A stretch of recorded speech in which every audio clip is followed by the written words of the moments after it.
This is Disclosure Now, a show where we expose the truths that are nefariously hidden from humanity.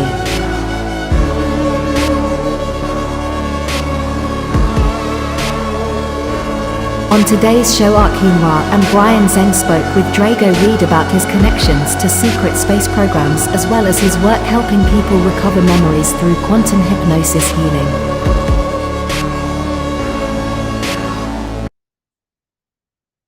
Okay, welcome to Disclosure Now with Arkim Ra and Brian Tseng. Today we have a very special guest that we've been wanting to have on the show for a minute. We have Drago Reid.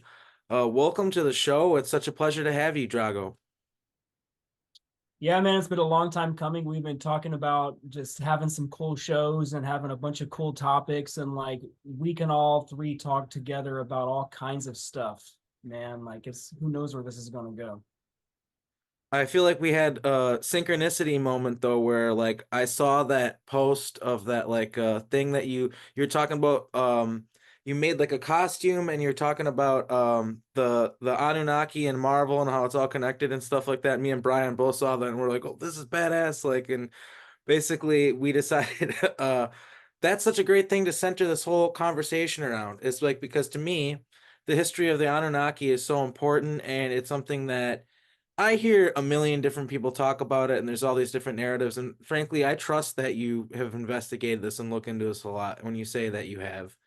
And another thing is just how it connects to Marvel and everything like that, because that's been something that more and more people have been talking about, is that like it's really just based on like assets in the secret space programs or in like black ops clandestine programs and stuff like that.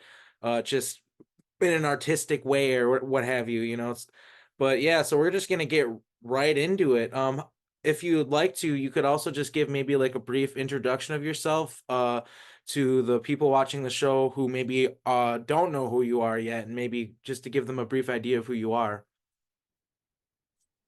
Brief idea, I guess I would start 2005. I had a traumatic brain injury, and my legal diagnosis is traumatic brain injury, post-amnesic disorder with retrograde amnesia. I broke like 11 bones, all kinds of stuff. But that kind of started my awakening to really deep dive into consciousness, because it woke me up in a way that it's hard to really explain. It's just like you wake up one day and then the colors are different. The images are, I wouldn't say the images are different, but it's like you're seeing for the first time. And before that, I've always had these connections to the Greys. They've always been in my life since I was a kid. And I had an activation around, I think I was around 23 years old. Me and a friend were hanging out and we seen a craft in the sky. And that moment activated me and it put me on this pursuit. And I was already into like the ufology stuff and like the Anunnaki stuff. I was studying the Anunnaki stuff over 20 years ago. Fast forward, I figure out that through QHHT regression, because I'm a level 2 Dolores Cannon Quantum Healing Hypnosis Technique we call QHHT, which is basically regressive hypnosis. I can take almost anyone around the planet, put you under, and it shows you a past life, a future life, parallel timeline. It can take you to your childhood. It can recover blocked memories, screen memories. It can help me with my amnesia. I have legal permanent amnesia. I'm missing most of my memories from around birth to age 13. I don't think I have more than 20 memories. And I've had to go down the rabbit hole quite literally and do these sessions on myself to figure out what actually happened, because I've always been a loner my whole life. I was always alone, and I was alone for a reason. I remember around 6 years old, I started feeling like a soldier. And a kid that's 6 years old that goes outside and pretends to, puts on fatigues and like tries to use his father's Vietnam clothes and then puts himself in the woods looking for a target at 6 years old, that doesn't make sense. So grow up a little bit more. That's some of the memories I do remember. I think by age 14, I was studying Japanese Aikido. I was reading the Book of Five Rings, The Art of War, reading Lao Tzu, Sun Tzu, Confucius, getting into Marcus Aurelius, like military doctrine for a young kid. That's kind of weird to be that age. And keep in mind, this is 1994. There's no internet. The only place to find information is a library. in your local school library is not going to have these books. I had to just find these books. But the more I went down that Japanese rabbit hole, the more I would have these memories of doing things and fighting battles. And it's almost like it's a daydream. You'll just be in life doing things, and then something hits you, and it's emotional. And it's not like, you know, when you daydream and you create something, it's not like that. It's like when it hits you and you remember, it can make you cry immediately. It's almost like this download. It's like a bitch slap to the face that automatically affects you. So fast forward again, I have another accident. I total my Honda S2000, and my head and my elbow goes through the window during that crash. Some freaking guy was reversing into traffic in a 1980 something C4, C10 truck, reversing into traffic to get to the other side. I've never seen that happen. So he hits me. I remember the moment I get hit, I start seeing in slow motion, just like everybody says during an accident. You start seeing in slow motion. Out of body experience, trauma, you start seeing in slow motion. The problem is the slow motion never turned off. So imagine that I have the ability to see over 200 frames per second at any given time. So the average human sees about 24 frames per second on average. That's why with most movies, they frame it at 24 frames a second. 60 frames a second is more like fast-paced action, like the movie Crank. After about 60, you go a little bit more than that. It starts becoming very blurry because the reticular activation of the system of the brain, which mine was damaged. I damaged the parietal lobe, occipital lobe, and the reticular activation system. So what that did is, since I do quantum healing hypnosis, putting people under, I can read people like crazy. I can read people across the screen. I can see the change in mannerisms, the breathing patterns. I can see something. I can see how you react immediately. And like, you can't turn it off. It's almost like kind of like having the powers of the Flash. But what it did is that brain damage and that knock on my head, I think it rearranged my neurons because I process information lightning fast. And it's pretty cool, man. But all the memories I've recovered so far, I figured out that I'm a secret space program Black Ops experiencer and a MILAB abductee since I was a kid. I found out that my main abduction when I was around 6, I thought it was Grays. Apparently it was the screen military. It was the freaking military. The screen memory, it was the military. I've had a lot of alien gray abductions as well. So I'm connected to Project Serpo in that aspect. And I've been with them together in the grays, in the dumps for a long time. A lot of these SS people I put under to verify their story or to debunk them. We found out that they remember me from the dumbs, and they were literally shown the past with me in it. So at that point, I started to step forward. I started asking people to remote view me, show me, tell me what happens. You're a remote viewer, remote view it. I'm gonna ask this remote viewer to do it as well. We're gonna contrast and see what's true. That led me into a 3-month mission to get in touch with Peter the Insider and Jessica Morocco, the ACIO. After about 3 months, I finally talked to Peter.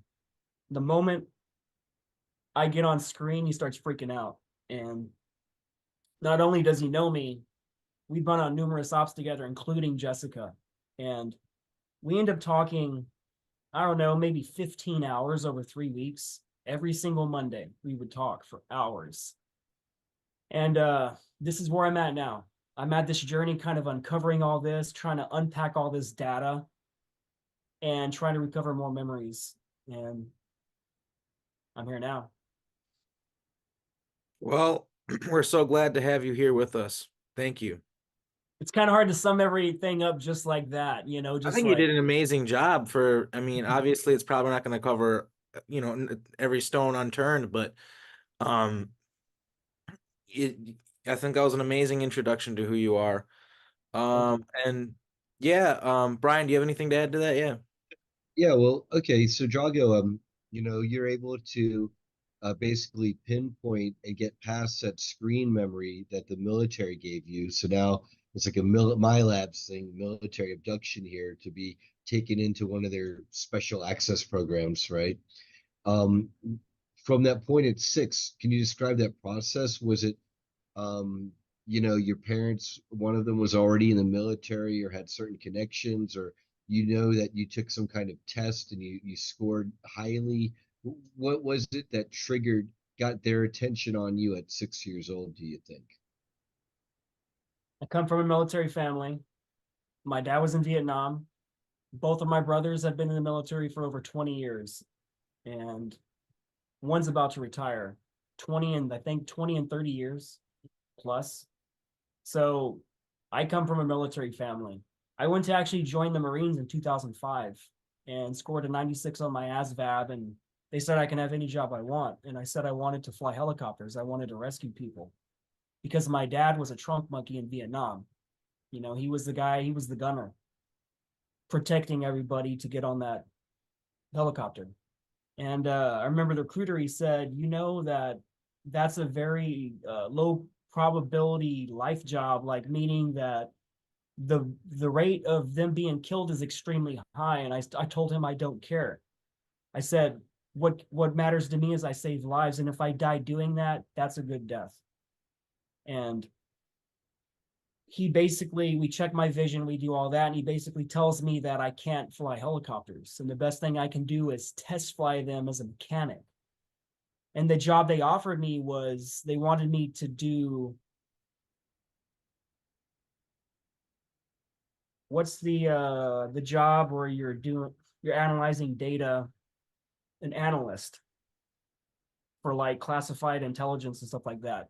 And I thought about my life 10 years from that point. I imagine myself sitting at a desk, no action, no real connections, no making brotherhood like you're used to, because I'm going to define hell for you real quick. Take a 6-year-old kid, inject that kid with zeta DNA, activate that kid's abilities, put that kid in a soldier program, traumatize that kid to death, kill him over and over and over again, to the point where you don't even know who you are. Then you get older, then you get put in these adult programs. Imagine going to space, taking part in space battles. And then they remove all these memories of you doing all these things. And then they put you in this civilian life where ultimately your life means nothing. You work 50 hours a week, you can barely get by, and you have to pretend you're a regular person at all times, no matter where you are. And you can't turn it off. 7 days a week, 24 hours a day. If you was to remote view my mind, I am a soldier. There's not a single part of me that's not. I am always thinking tactically. I am always expecting opponents. When I walk, the only time you see me is if I allow you to see me. And I cannot turn that off. And then, so from that point that you're 6 years old, do you know what projects that they may have inducted you into, and then what that process was like? It sounds like you're describing a bit of that, but kind of more, can you walk us through that from A to Z, from what you've been able to piece together, you know, through all the work that you've done? Peter the Insider says that I'm part of a group from Monarch called Merge, which is the Monarch Umbrella Refugee Group. It's a set of kids that were basically tortured to the max, and they basically broke their programming and turned on their handlers. And apparently I'm one of those groups of kids, and they pre-identified me before I got here because apparently I made an agreement to be in Monarch and to be in these trauma-based mind control programs in order to bring this awareness to the public. And I made an agreement to basically push it to the max with the amount of death I've incurred, how many times I've died, what I remember from just being tortured and cut up and just physically be abused. It's all I've ever known, man. It's affected every relationship I've ever had. Peter said I was part of, I think it was Project Serpo. He also says that I'm part of Kruger, and more than likely I'm part of Nachtwaffen. I don't know how many people that remember me that's on Nachtwaffen, they remember me. So I am really connected to Penny Bradley, and we've talked a lot, and like we think we have a past life together as Draco. She was a princess and I was an Alpha Draco general, and I was one of the only Dracos that incarnated that was not full blood, and that was part of an agreement between me and an Arcturian. This was uncovered through all my past life regression. And in real life, my friend that's the Arcturian in this life, he actually works for DARPA. He's a MILAB. This guy has a ton of patents for DARPA. This is a major guy behind the scenes, and we were both shown these connections. But the whole when they abduct you, man, like I just remember just being cut open and implanted on. I remember I think it was 8 months old, I had my first surgery. They brought me in and they cut open my back, and apparently they put an implant in. And apparently the implant went bad. They had to go back in. I think it was 3 or 4 months later. So I'm an infant. And I had 2 major surgeries. So I still have all the scars from that. So like I said, they pre-identified me for this. But one of the things they pre-identified me with, Arkeem, you said you do time ops, Project Looking Glass. I'm involved in a lot of the portal ops. What Peter told me is that I'm designing a lot of these portals for like Diego Garcia and different places on Mars and different stuff, because I can apparently make natural organic portals. And the Grace tortured me to do this. And when I didn't, they would just kill me and torture me again. Ileana or Elka, she actually did some remote viewing for me. And she's seen a lot of that stuff. She's seen the portal stuff big time, and she's seen a lot where basically I'm being used now because they say they're using me to go in these deep underground military bases to bust holes to take out these pedophiles and to rescue kids. So that's some of the ops that he says I'm doing currently. And Jessica said right now it's extremely dangerous because a lot of the unit was almost compromised, and what's going on right now, man, it's very convoluted. What do you mean by that? Let's take the Mandela effect. There's all these timelines running, and they're trying to control the time stream so much that they don't understand that the timeline is sentient. It has its own consciousness, and the timeline does not like to be changed. It has consequences when you do that. A lot of these time ops, they think they're going back in time and changing this timeline. They're only creating another timeline. You know what I'm saying? For a lot of these things. And this is why I'm about to start my own show on the 15th. I'm about to launch my new show, Portal to Another Dimension. And I was told about the portals around 5 years ago when I first started QHHT. I started having these clients I'd put under, and when I'm talking to the higher self, they're mentioning me inventing all this portal tech. And I'm like, how the heck would I, in the Rockefeller, Rothschild, Anunnaki-controlled planet, get past the patent office to release a portal? And I've known about the portal stuff my whole life. And it's all energetic. It's just like mudras and creation. It's beautiful how it's made, man. And we found out that the reason I don't sleep, I only sleep about 1 to 3 hours a night if I'm lucky. I have extreme pain in my body. I broke a lot of bones, and that pain never goes away. I almost lost my left leg from the knee down. I had bones break out of my body, and I tried to get up and walk it off. I hit a wall doing 120 miles an hour on my motorcycle, and that's how I hit my head, broke all the bones. So that was an interesting journey. That was my second out of body experience. So in my physical body, in this outside of the program, so like who knows how many times I've been taken out of my body. Like Archeum, like you can't even put a number on something like that, because it's just like even your memories, like you always discover new memories with new triggers and new traumas, and then you get activated and you're like it's endless. It's almost like, how is it possible? Until you realize, did they put me in a 20 and back? Did they put me in a 60 and back? You know what I'm saying? Yeah. So a lot of assets are coming back. Like Arkeem, how old are you? I'm 32. How many total 20 and backs or whatever 60 and backs have you had? I would guess probably, and at least 500, maybe 1,000, maybe more. Like So do you realize that you have the consciousness and awareness of a 1,000-year-old being? And that's why when we meet these other SS people, there's a power behind legit experiencers. When you look them in the eyes, a lot of times you know if they're bullshit. They try to play it. You know what I'm saying? You cannot fake that. It's always in the eyes, always. And since I can read people, man, I can see those micro expressions, asking questions, the way I shake somebody's hand. That's another experiencer, man. Like, it tells me a lot, like clear cognizant wise, transfer of like thoughts and stuff like that. When I had my head, I got all these freaking abilities. And when it happened, I didn't know what to do because I didn't have insurance. There's no real mechanism to like figure out what's going on. Like when I had that crash, I was extremely dyslexic and OCD.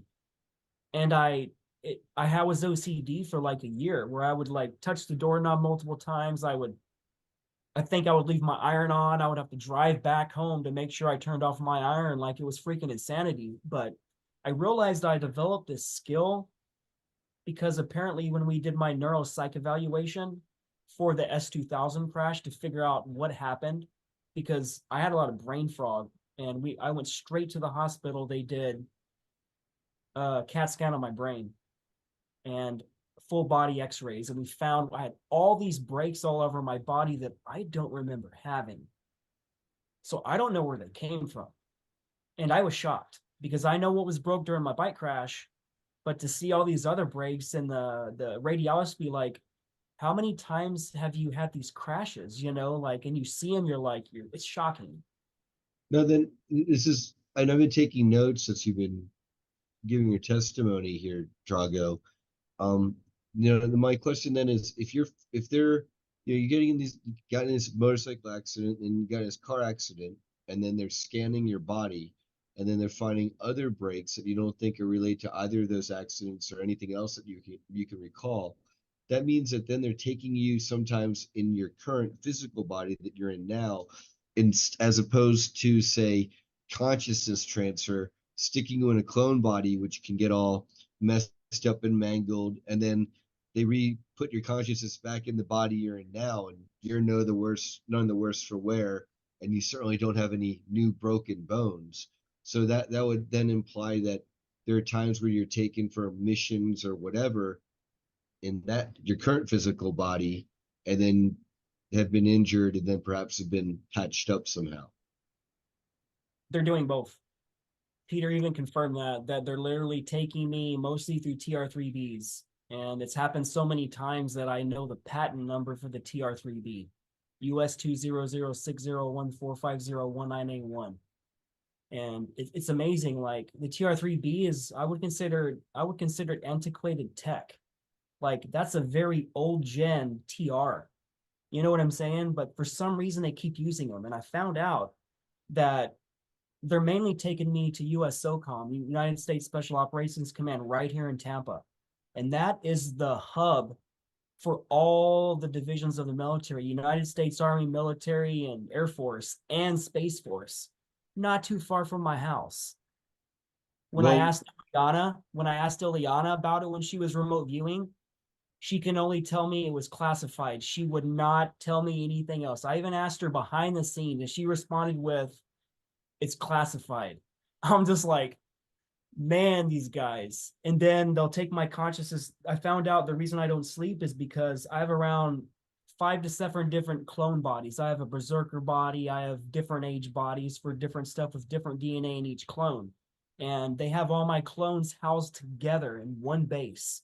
And they said that doing that is short-circuiting it all and causing it physiological reactions into my body. The pain I'm feeling is a physiological reaction of taking my consciousness and housing it so close to all these other bodies.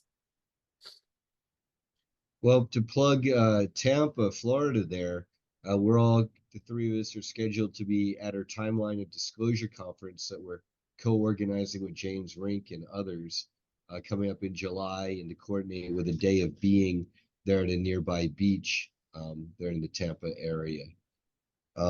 Meanwhile, I've also pulled up on the ACIO official org website you know, a lot of these groups are literally brought up and mentioned in video games and movies, as we all know, and this is a form of disclosure, if you will. And so we want to kind of refer to Peter and Jessica's and others' website here, and as kind of a reference point as well for the viewers out there. That's actually very important because a lot of people has jacked Peter and Jessica's information. A lot of books that have been written is their information. A lot of SSP timelines in history was directly found by Peter the Insider. And a lot of books were written based on his information, but he rarely ever gets real credit. So anytime I discover something, I will always say, this came from Peter. He's seen these files. He says, I have tons of files. He said, there's so many files, it's nuts. And we were all three, he was watching some of the feed from the dumbs and some of the stuff I was involved with. And he couldn't process what he was watching. And we're going to be releasing these recordings. It's hours and hours of recordings. It's pretty awesome information. And I haven't really talked about any of it to nobody. Any of the details, I haven't mentioned nothing yet. Now, Drago, do you have any insight into how Peter has access to these files? And then, you know, does that, and any insight into that? Okay, so what the ACIO is called, the Advanced Contact Intelligence Organization. And it was started by Dr. Neruda as part of the Labyrinth group. His public... I don't want to give too much classified information. It was ran by A.R. Borden. And there's a guy named Michael Lee Hill I was telling you about bringing him on as a possible speaker. He's one of the confirmed incarnations of Enki. Like, legitly. And that dude is some power. What was I talking about before that? I'm going to give a little caveat real quick. Part of my brain damage, if I start talking about information, I'm going to load some subjects and I forget what I was talking about. So just remind me and I'll just continue. What question did you ask me? You know, we were talking about Peter the Insider, and so because so A.R. Borden is the director of the ACIO, which is the Labyrinth group. The Labyrinth group is 2 levels deeper than the NSA. It is a special access project that is involved with Operation Looking Glass and the chronovisors and all kinds of stuff, a lot of time ops. And Peter the Insider works out of a deep underground military base called Pine Gap in Australia. Whenever we talk on video behind the scenes, it's always broadcasting from Australia every time. Peter does not show his face. He's never shown his face ever for OPSEC reasons. But Peter is the 12th division director. There's only 15 levels of the ACIO, and Jessica, I think, she's level 6, and she's basically she's his main hub of information to put a lot of this content out. Now, this is something that maybe I know I'm curious about, and maybe our team and our viewers. Pine Gap, you know, everything up to now that I've ever heard about Pine Gap has been very sinister, as in it's kind of under the control of the cabal, or, you know, dark forces, if you will. To then have Peter there and in open contact with us, or, you know, via folks like you and Jessica in the world, is that to say then that Pine Gap is now under more of a white hat or neutral jurisdiction as opposed to dark forces? I would say I have compartmentalized information. I don't know if it's the full truth. Who has the full truth? You understand? I mean, that's what compartmentalization is. So, crap, what did you just ask me before that? Since Peter is in contact with you, and he's ostensibly by Yes, the Sinister programs. Yeah, Pine Gap is known for a lot of the nasty shit. All Right. MK Ultra stuff, hybridization, DNA stuff. They operate on different ET bodies. They operate hubs for Mars Colony Corporation there, where they'll send different body parts out, reverse engineering tech, all kinds of nasty stuff. It's very nasty stuff that happens at Pine Gap. But Peter was authorized from the White Hats to release information, and he will not be killed over this. Most of us, when we talk, a lot of us get killed. I don't know how many friends of mine have been murdered year by year. Arkeem, you know exactly what I'm talking about. You've been in this field long enough. You've seen some of the most major people in the world commit suicide. 2 gunshots to the head. They drown themselves in their bathtub. Come on, man.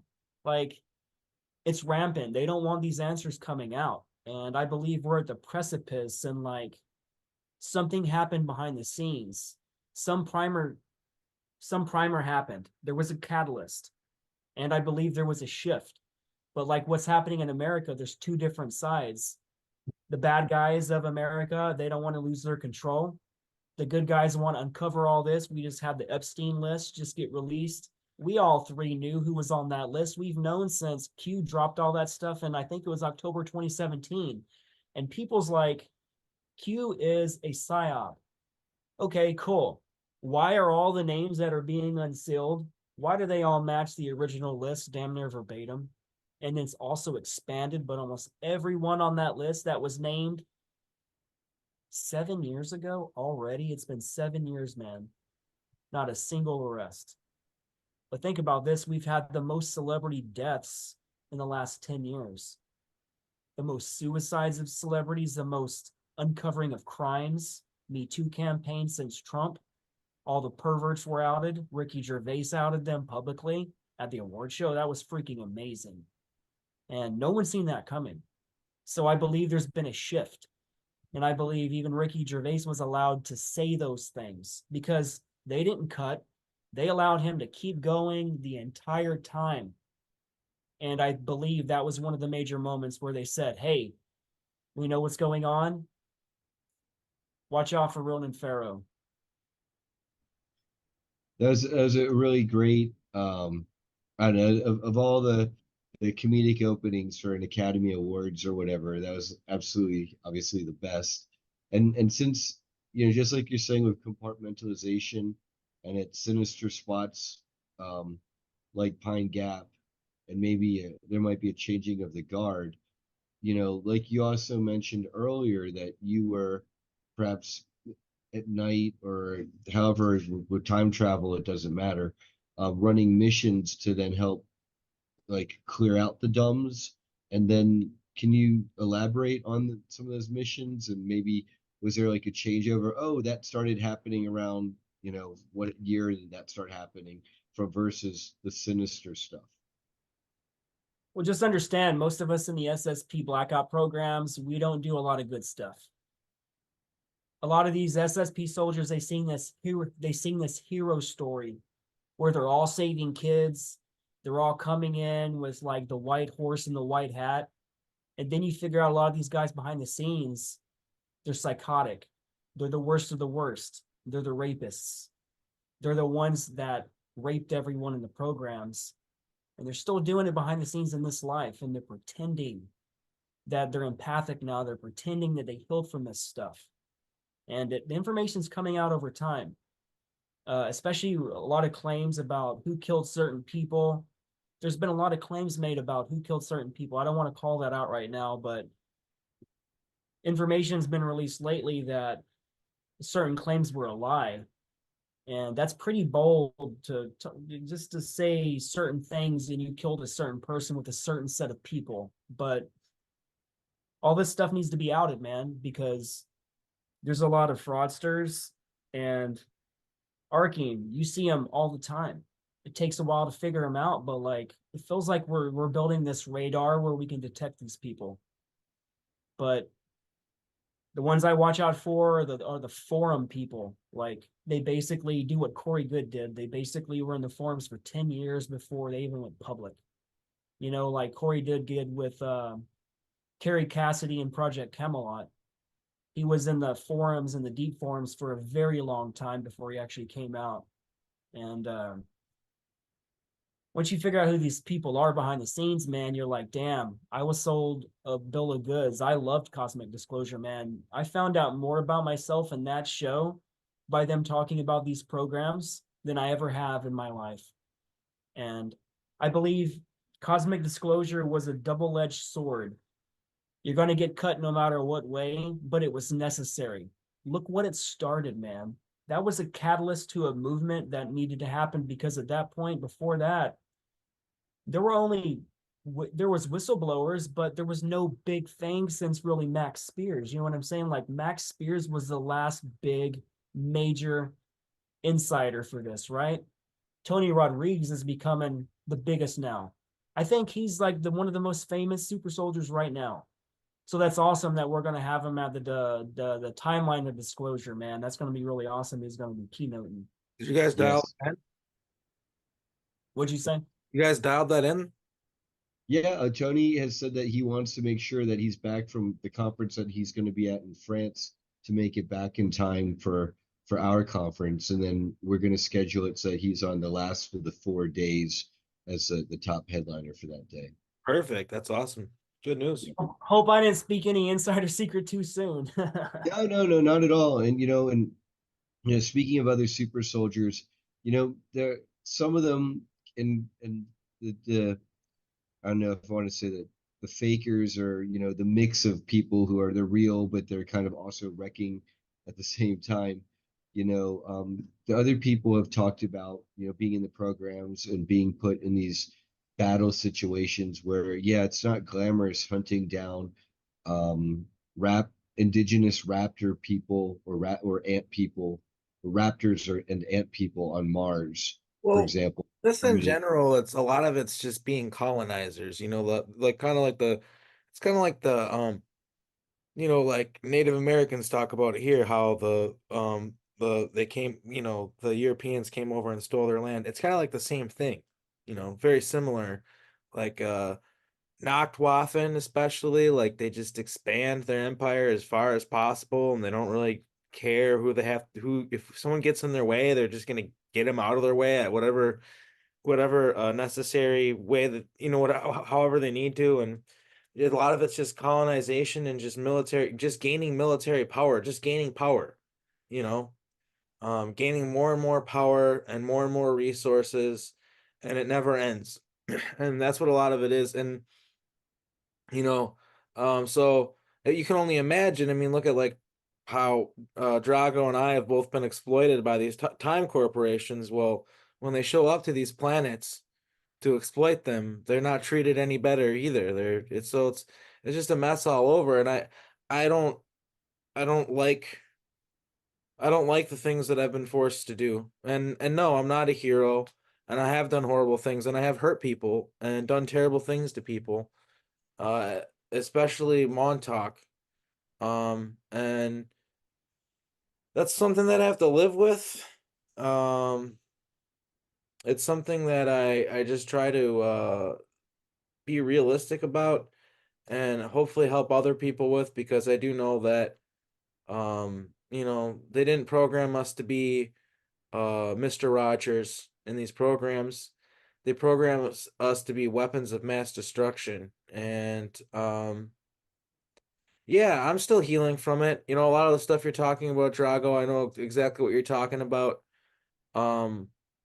Just really strange things that I've never been able to explain, where now they make sense. Like I can walk into a room and it's not always consciously, but sometimes it will be consciously.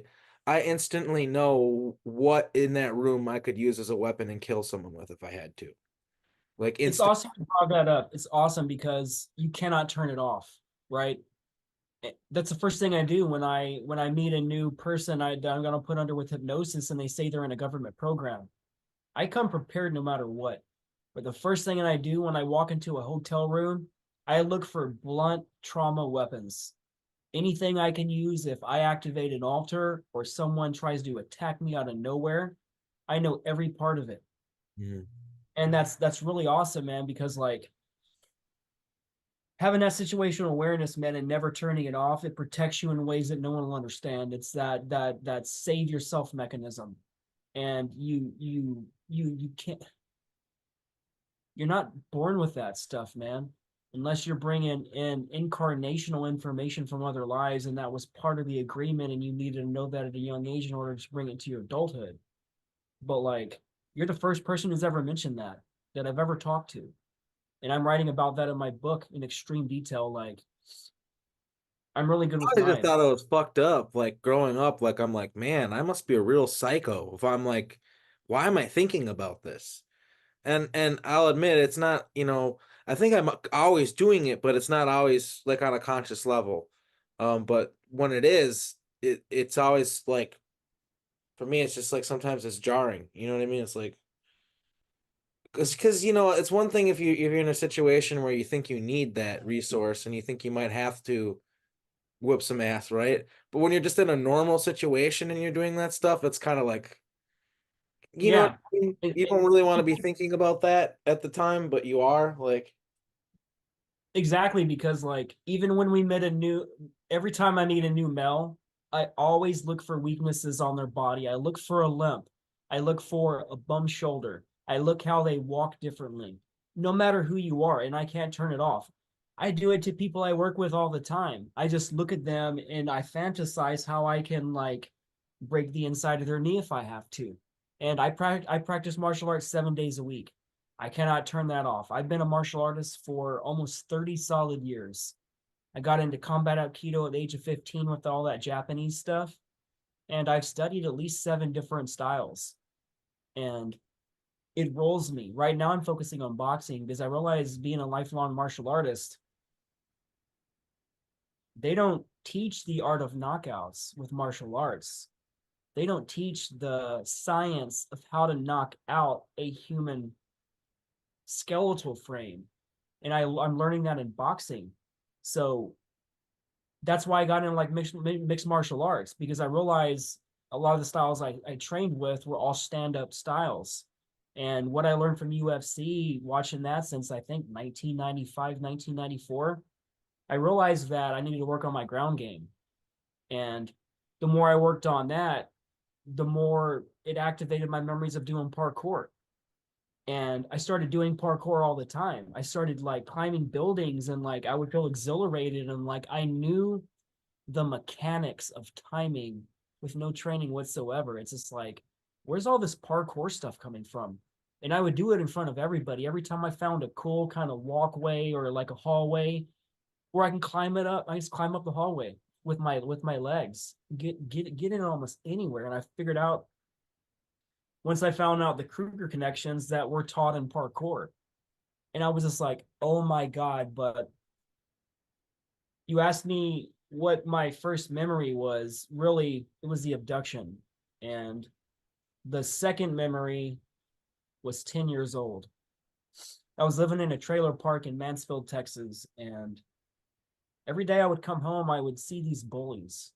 It was a group around 5 or 6 kids, other people from the trailer park, and they would always give me crap about cutting through the field to get to the trailer park. And they said, this is our field, we own it. Because, a gang of kids, they think they own the area. Well, this time they came at me, and I remember running. I remember running to the trailer park, zigzagging in and out of trailers. And suddenly I see this big pile of bricks to my left, white trailer, stairs directly next to it, plastic covering it. And at that moment, I had this scene flash that was very emotional, where I seen other kids bullying me in the programs, and my learning moment was to take down the biggest one, to no longer have the fear. That moment, something shifted in me. I looked at the brick, I stopped and realized no matter how much I run, they're going to catch me and beat my little ass. 5 or 6 kids, right? I picked that brick up, I turned to face the bully, I beat him in the face with it, knock him to the ground. I then take that brick, I hit him again in the face. I throw that brick on the ground, I start stomping his chest. I do this to the biggest one. At that point, all the kids stopped. That was the last time they bullied me. But what I discovered at that moment, it activated a fear in me that I didn't even know I had. Almost like the first trigger of trauma and PTSD, and you don't know where it came from. And it just hits you all at once. And then from that point on, you're not the same anymore. You know? So in that moment, Drago, and it triggered that memory of you being um, tormented by other kids, but in programs. Okay, what was after you kind of had your Ender's Game moment, literally you're beating down the bullies that to so bad that they don't want to mess with you anymore. Then did you kind of process like, whoa, what was that flashback of me getting messed with by other little kids? Like, where was that? Did you have any consciousness of that at that age? I mean, because given you were 10 years old. I remember at that time in school when I was processing all that, I remember we still had corporal punishment, the paddle, the wood paddle, where the principal would spank your little ass. And I remember at that point, I kind of started acting out because when you have this information download where you start seeing adults traumatize you and beat you and laugh at you, it's not something a child's ever experienced. Like you only have the gauge how your parents treated you at that point. And if they were abusive, then you actually know what adults are capable of. But to not know what adults are capable of and then to start having all this kind of unload on you, I was the little fat kid. Actually, you know what? I wasn't even fat yet. I actually think I had like a little six pack, but I was always bullied. I think I gained the weight after around 13 when I lost all those memories. So something happened where I started protecting myself, and we found out with QHHT hypnosis that an excessive amount of weight is a form of security and protection. Imagine a 25-year-old supermodel. When I see really attractive females, I pity them because the most beautiful women, they're abused by men their whole life. No matter how smart they are, they will only see the physicalness of that woman, and they will treat her as an object her whole life, so she will never be taken seriously. That sucks. You know what I'm saying? Mm-hmm. You Well, can understand. it doesn't have to be that way. Us men can strive to be better and encourage other men to be better, and try to create an environment where, you know, women are looked at as people as they should be, which I think is sort of happening in the world. You know, it was kind of like you know, like the Me Too movement. You know, it's like Courtney Brown said it best, kind of, and he talked about it where he said he had like the concern of how there's going to be he's going to be taken advantage of, and they're going to be men that get screwed over that weren't really actually damaging women. But if that's what it needs to end, is, you know, thousands of years of women being, you know, just treated like total garbage, then I mean it's a small price to pay. Like I think we're seeing the beginning of maybe like a change in that. At least I sure hope so. Well, You I got wanted real to, life? Go yeah, ahead. John. I can finish it. Go ahead. Well, I wanted to ask you a question on that theme of being better people, better men. Um, this is one of my favorite kind of questions or topics is, okay, now you look at Kruger these days or Nachtwaffen these days, are they having any Me Too moments, if you will, up there in space, or any reform at all? Where I've heard other people saying that Nachtwaffen, they're kind of on the outs and unpopular, and they're regarded as losers, and they're kind of being pushed out into the fringes, or no, they're fully operational and they're as mean as ever. Can you give us some status on I them? would go towards the second one myself, but Drago, go ahead. Mhm. What specifically you're asking about the people in the Well, groups with knocked knocked off, and I think he's asking like, do they have any reform happening, or like how Okay, so are like you got to realize the standard operation procedure for all military is trauma-based mind control. That's what SEER training is. That's what boot camp is. You go through trauma-based mind control. If you do not comply, you get physical pain over and over until you comply. That's why when soldiers come out after they're deployed, they can't function as a normal person. They do what they were programmed to do, and they cannot turn it off because they went through that trauma in order to do that.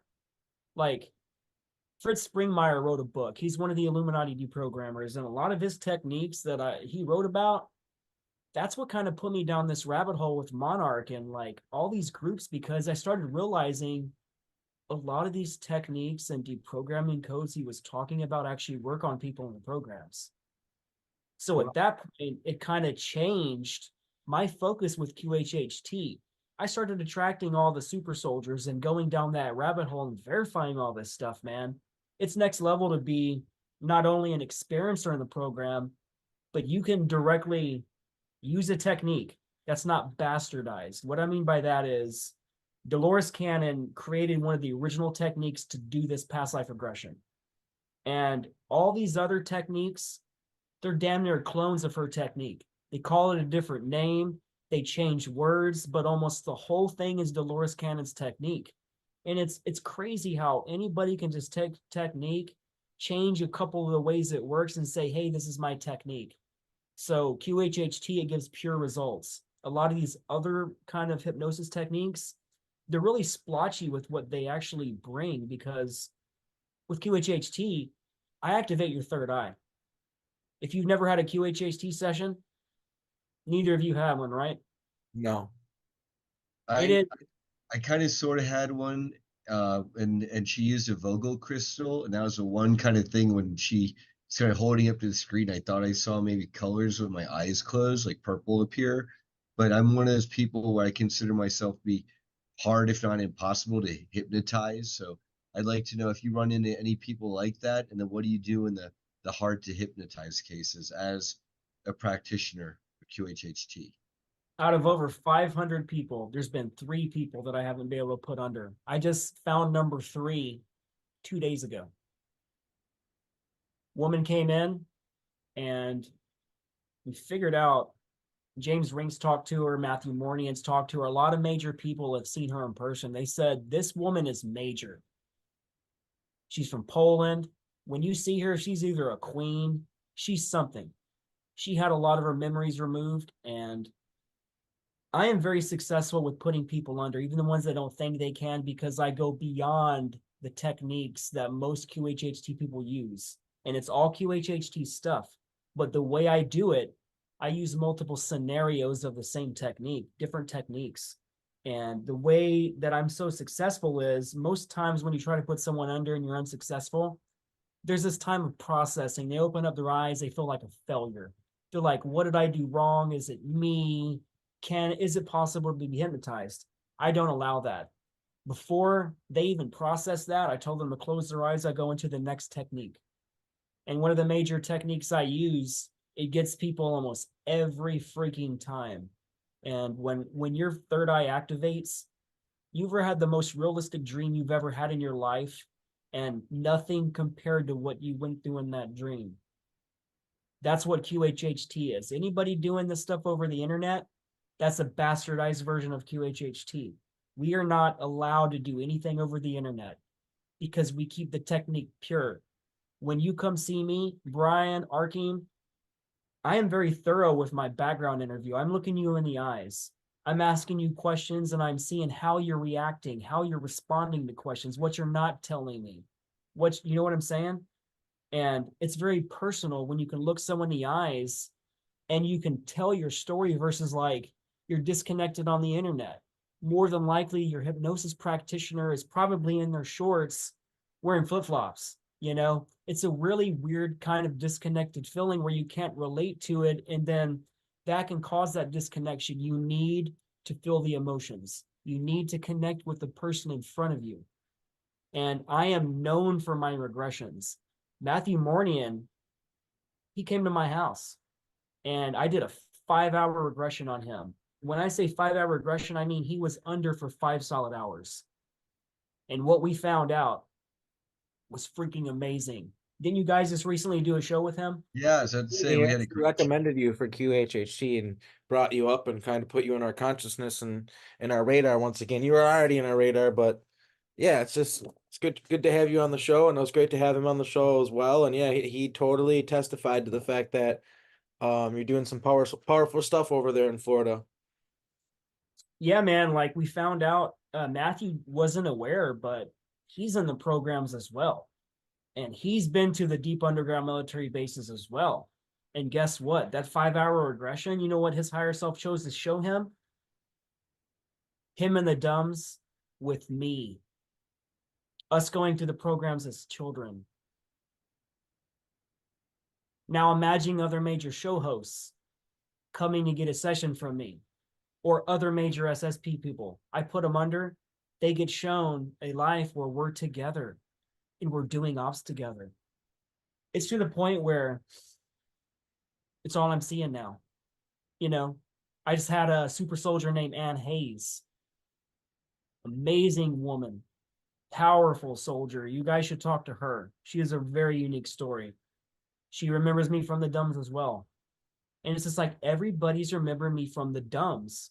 And we figured out that I'm in these different programs and they have me in so many different kinds of places in existences that it's short-circuiting my body.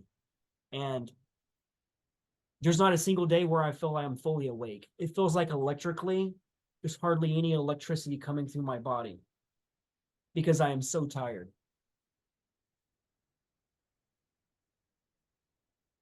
And speaking of projects, you mentioned during your bio Project Serpo, and maybe our viewers are familiar with Project Serpo from kind of like it was the inspiration to some extent for Close Encounters, and it's where they took 10 U.S. military people, and they took them far to, it's a friendly, benevolent gray, but they're not like the same as Gray's Planet, or is this a different project?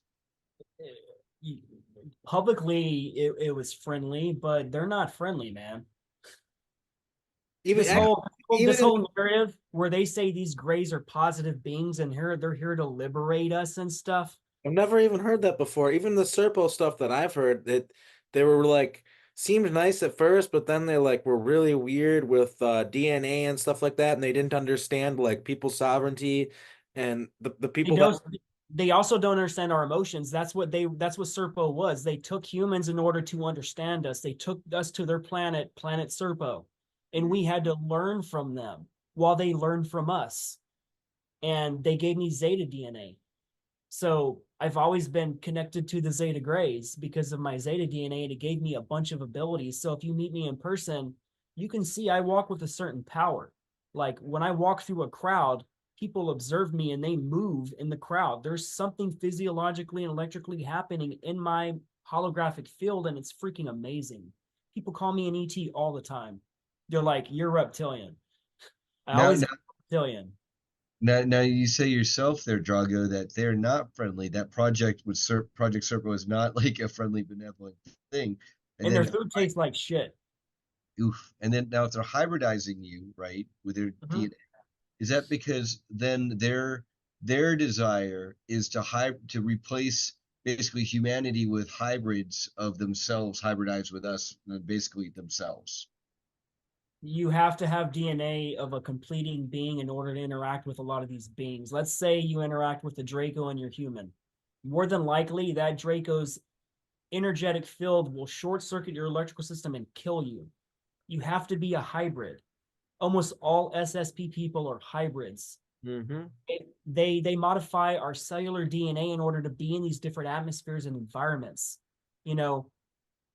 MK Ultra, they condition us and drown us all the time, but you know what that does? It conditions you to breathe in the regen tanks. Because if they didn't drown you over and over, you would freaking freak out. I remember the first time I scuba dived, I had a triggering moment of being drowned. Because I technically, my first out-of-body experience, I drowned.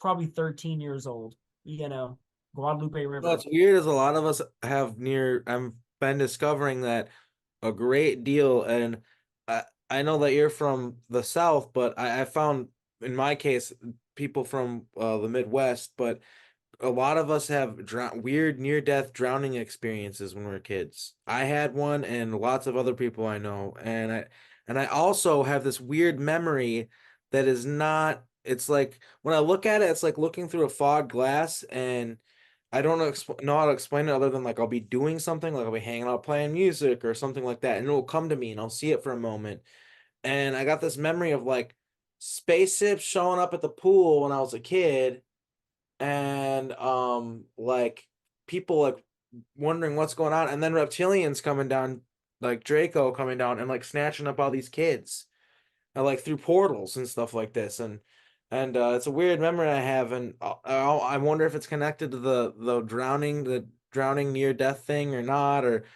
I don't know. I have no idea what connection that is or what that is, but I've just noticed that a lot of us have near death drowning experiences. So I just figured I'd point that out, so that way maybe you could, I don't know, just keep that on your mind, and maybe you'll run into it more and notice it more too yourself. Did you notice a lot of people that's out of these a lot of these out of body experiences, they have more psionic abilities. They're more telepathic, they're more psychic. I believe it's almost like a Matrix cheat code, you know? Like right now, I feel like I'm in Morpheus with this red chair behind me. I told you guys about it earlier. And it's just like one of those, dang it, I was talking about the freaking Morpheus chair. What were we talking about again? I just lost it. We were Well, just talking. people with psionic abilities that are unlocked because they've had near-death experiences and the like. Yeah, so most of all of it, like we were talking about like the Marvel series and all this stuff and how it kind of ties in. They tell you about the super soldier program. The thing that activated me the most was watching X-Men with Wolverine. I've always loved Wolverine my whole life. I've been connected to Wolverine since I was a child. This is why I have Wolverine slits tattooed on my hand, because that's like my berserker. Like when that comes out, it's like freaking watching Logan in the Logan movie, man. Like it is. It's kind of like you hear James Rink. He has his berserker kind of like that dude. Phew, you wouldn't want to mess with that altar with James, man. Like that's some hardcore stuff. But like it shows how Wolverine was part of Operation Paperclip. And it was the Nazi scientists that were torturing him in that Canadian base, in that dump. And they were injecting all the stuff in him, and it activated a DNA power in him, that healing ability. So you see a lot of these kids are putting in everything now. Stranger Things are telling you about the MK Ultra program. It was episode 3 that I actually say it's MK Ultra. Both of the cops are in the little library. They're looking at the microfiche, and it says Papa is part of MK Ultra. And guess what? Papa is the name of the lead programmer. That was one of the main names of Dr. Green, Dr. Joseph Mengele. Yeah, they give you a mother and father figure in these programs. Yeah, and like what they do to kids is insane, man. Like they'll take most of us and they'll love bomb us for the first year and a half, and then a year and a half later they're raping you. Or they'll do it in vitro. They'll torture you while you're in the womb, man. They'll start beating the mother's stomach and start sending needles in different places and like all kinds of nasty stuff to really to start that compartmentalization early, to start that trauma, to create alters, because they probably already identified that person through genetics to disassociate. So like when they identified me, that's what they did. They took me, and I've never had a choice with anything. You know, they told me originally, they told the little kid, you're going to be joining this program. You're going to be doing a lot of good. You're going to be helping other people, Oh other yeah. kids. You're going to be rescuing. You're going to be doing this. And then the trauma starts. And I'm one of the non-lucky ones. I'm a Gen 6. So that means I went through the MK Ultra stuff. Typically Gen 7s, they went through 3GR stuff, which is more like you guys know about 3GR, right? No, can you please explain that? Do you guys ever watch the series Fringe? Yes, I have, but it's been a while. So the moment I saw 3GR technology, it freaked me out because they put it in French. And this is a very old series, and it's within season 1. There's an episode where an asset seduced a target in a way where they're on the side of the road, country town kind of thing, has his hood open. They knew that person would stop at that time. Guy walks up, he activates the 3GR. You see 3 green flashes and 1 red flash. What they didn't show was the audible tone that goes with 3GR. The moment that it flashed, when he looked at the engine, he goes in a hypnagogic state and he's ready for programming. That's what they're using now. They started using a lot of more VR stuff. So a lot of kids do VR, and a lot of kids do the literal environment, meaning that we're literally doing these things and it's not VR. But like a lot of the VR stuff, it's mandatory. That's how they train you. They put you in these scenarios and it teaches you how to not get killed, because you get killed 100 times. That makes you pretty damn smart, and you know how to not get killed in a lot of situations. You know what I'm saying? Like, I know, Arkeem, you know exactly what I'm talking about. Like, when you walk in a room, you cannot turn it off. You just look for objects just in case. You know how to disable a lamp or use a certain cord. Like, for Christ's sake, like, for kids to think about that way growing up, that's really weird. And to never stop thinking about it, that's a weird life, man. Now you mentioned James Rink, our good friend, earlier, and his altars and how you wouldn't want to mess with him in one of his Berserker Rage altars. Do you have any recollection, or if you recovered any memories or done QHHT work to have any recall of you being with James in any of these programs, Drago? Nothing officially, but we did get to spend time at Galactic Spiritual and Informers Connection, and we ended up taking another super soldier to the Botanical Gardens. And we had a supernatural event happen. It freaked everybody out in our group. We go to the Botanical Gardens. At the time, I did not know that there's a major dome directly under the Botanical Gardens. I found that out through Jessica Morocco with the ACIO. I didn't know that at that point. Botanical Gardens? Orlando. Orlando Botanical Gardens. Okay. And that's where we kept seeing the TR3Bs. Everybody keeps posting these photos of all the three TR3Bs and videos. Multiple people are recording the TR3Bs directly above the hotel. They're not even cloaking. The first year, I saw a decloaked TR3B above the Ferris wheel in front of everybody. I'm at a stoplight with a friend in my seat. I see a freaking TR3B for the first time decloaked in public. I'm like, you know, when you see a movie where you see something in the sky and you look, have your head out the window, and then the people next to you is like, what's that guy looking at? And it was, I swear to God, it was going like 1 mile an hour, slowly in a circle around the freaking Ferris wheel. So they were openly showing themselves at every single GSIC event, openly in the sky. Everybody was seeing it. So, like, there's a shift that happened, man. It's never been so overt in my life. I've never seen so much of it in my life. You know? So do you have any predictions then? Now that do we just hit the beginning of 2024 here, Drago, in terms of our favorite topic on the show, right, Arkeem? Full disclosure now, exposure now. Where are we in that process, would you say, for what you know and your... I predict 2024 to be one of the hardest years we've ever had in our life, because this is year 4 of the Biden regime. In the last 3 years, I have watched the United States crumble. Inflation will not stop rising. There's no middle class anymore. No one can afford their rent anymore. I've seen everyone around me switch jobs, switch houses, and everybody's getting in debt. Everybody, even people that have money that are friends of mine, no one's spending money. And we have 1 more year of this. And Courtney Brown, actually, he remote viewed who wins. And he says that it's going to cause riots.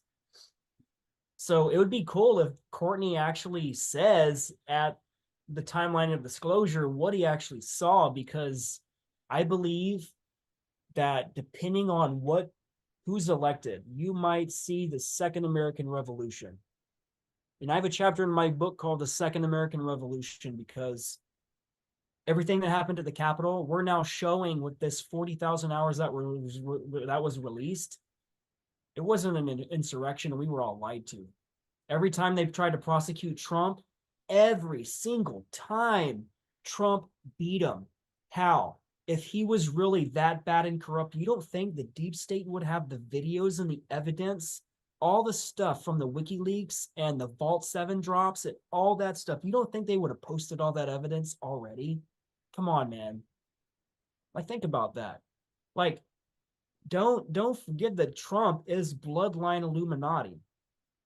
The Trump family is a bloodline of John Planchette, King John of England. All presidents except one are connected to King John. And that's the Rothschild Rockefellers. Rothschilds is the paternal line of the family of the Farnese family. The Rockefellers is the maternal line of the same family. That's why they both created the Council on Foreign Relations, Bank of International Settlements. They're part of the IMF. They control everything. They control the World Economic Forum.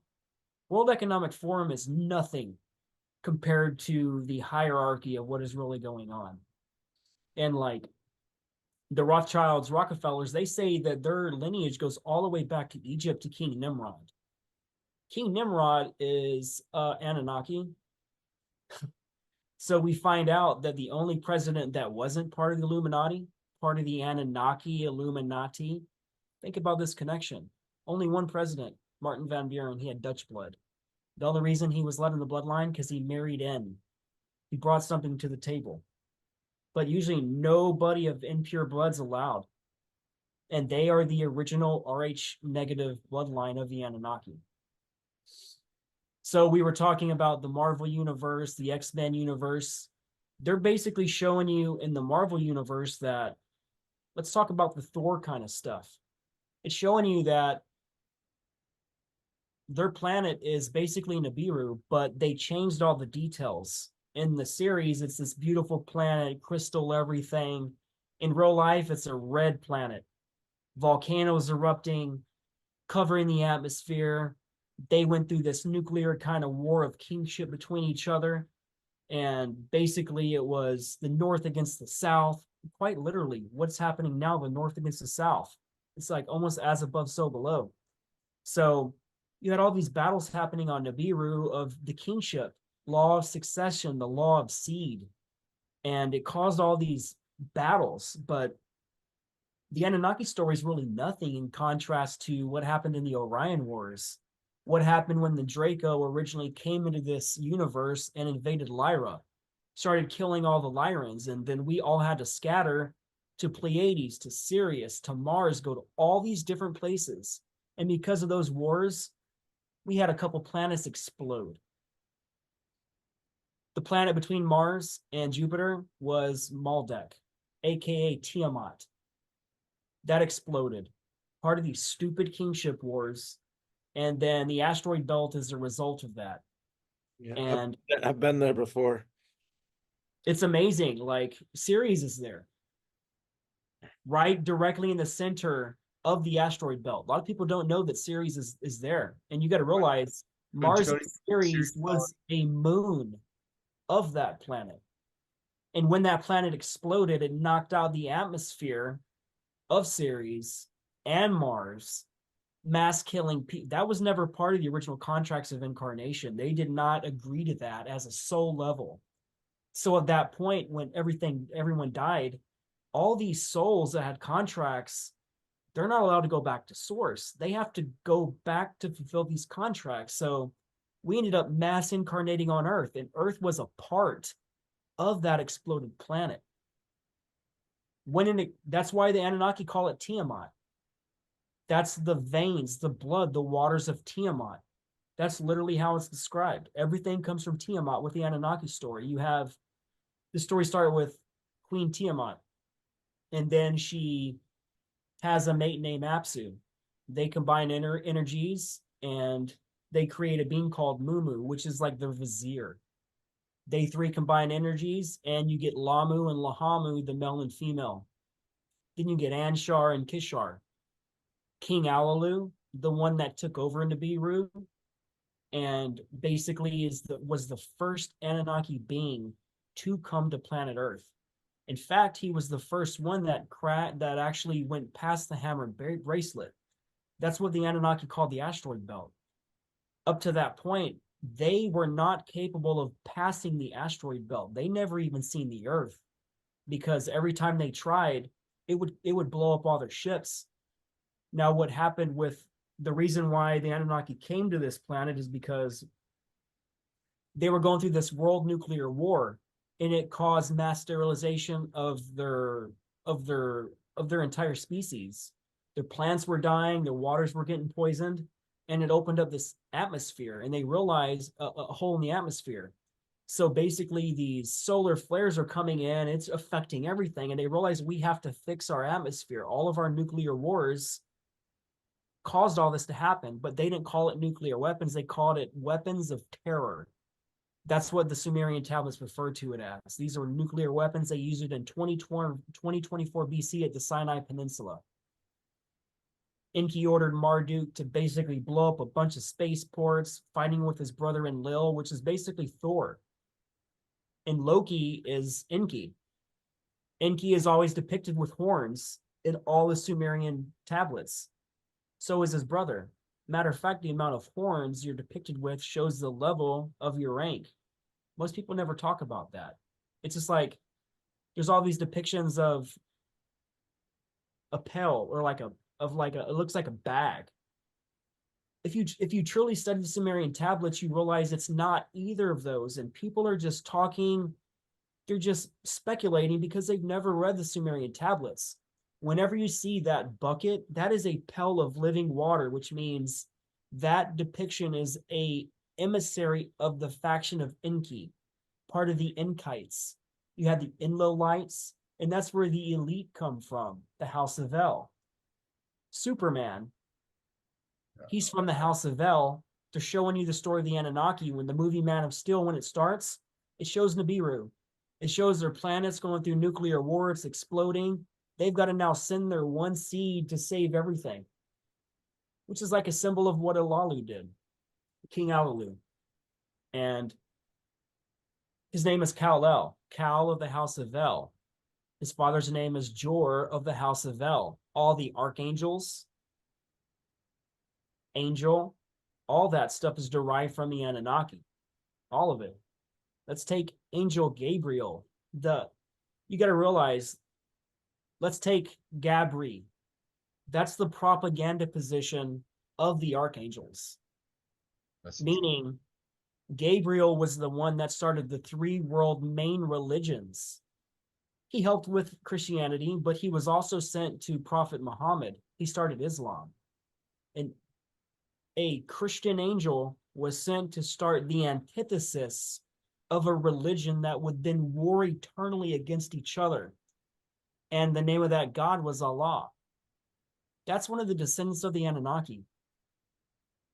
More kingship battles. It's the same family fighting over each other. So basically, you have canon law, Christian law, then you have Sharia law, Islamic law. They are not compatible. They will never be compatible. So Angel Gabriel started, he forced Muhammad, an illiterate, to read and write and to record all of his diktats by force. He had to learn all this. He also appeared as Marconi to, I forgot the name of the guy that started Mormonism. It was Angel Gabriel that gave him the information to start Mormonism. So there's all these religions started by a handful of gods, lowercase g. And they're showing it to you, all of it. Let's get back to the Marvel universe. They're showing that they're going through these wars with these different beings, and the brothers are from different mothers. Their father's the same, which is Odin. That would be King Anu. King Anu's father's name is An, known as the Heavenly One. So Anu, his name is literally translated to heaven. So when people say that Anunnaki is a term for basically all extraterrestrial, simply because it says from heaven they came to earth, pretty much, right? Bullshit. Heaven is a name of Anu. It's showing that we are the direct seed of heaven. It's not just saying when we go to heaven, going to space. That's literally what they were called. That's what he was depicted as. So no one really talks about that. But it's in the Sumerian tablets. You mentioned series earlier, and that's where Tony Rodriguez, he writes about being at that colony, being basically enslaved in some of his programs in his book series Colony Cavalier. Yeah, great book. He was one of our guests, one of our episodes, maybe 5 episodes ago, with me and Laura Eisenhower. So for anyone that doesn't know, me and Laura Eisenhower have a show called The Rebel Collective. really no holds barred, interview super cool people like you guys do. And it's just like a forum where we're not getting censored anymore. You know, me and Laura lost a lot when we were banned on YouTube, man. So Like now she you're on Rumble, the Rebel Collective here on Rumble. Can I it's ask you, Drago, what was their excuse for banning you? okay, so I was pushed. Okay, this was around 2016, 2017 when they banned me on YouTube. Since then, I've had a private account of only watching videos. Now, what got me banned was I was posting videos of my clients under with QHHT, then interviewing them directly after about their involvement in these programs. Since I was broadcasting actual stuff that was happening, and the level of detail and what was actually named was so crazy that I didn't get a warning. I didn't get 3 strikes. I got a message that says I violated their terms of service and I tried to appeal it. They wouldn't listen to nothing. I lost everything. Wow. Laura lost 120,000 subscribers on her second and last final YouTube account. So I'm going to attempt. I'm starting my show, Portal to Another Dimension, on the 15th. She's going to be my first guest. I'm going to attempt to piggyback it on YouTube for the first time. I was banned in 2016, 2017. I'm coming back to see if they're going to allow it, because simply tagging her name is going to bring a lot of heat to that, because we're each other's co-hosts. So it's kind of like you ban Laura Eisenhower, you have another host, but it's still Laura Eisenhower. So I'm going to try. We're going to try to get past the censorship. If not, the only way you can find anything anymore is on Rumble, man. That's where they don't censor stuff. They don't take stuff down. We tell all of our guests, don't worry about saying code words. Say whatever you want. We are the Rebel Collective. We're the rebels. We're tired of being deplatformed, muzzled. It's time to speak, man. We're not going to be these slaves where they constantly threaten to kill us behind the scenes. If they kill me, fine, man. You know how many times I freaking died? Whatever. Life is temporary, man. It's a blink of an eye. It's a single grain of sand in an ocean of cosmos and consciousness, man. Like, who cares? That's why I would love to die for anybody, man. Like, I've always been given shit because I've told people I would die for an animal. You know how many times where I was almost killed and hit by a car or almost impaled by something trying to save an animal?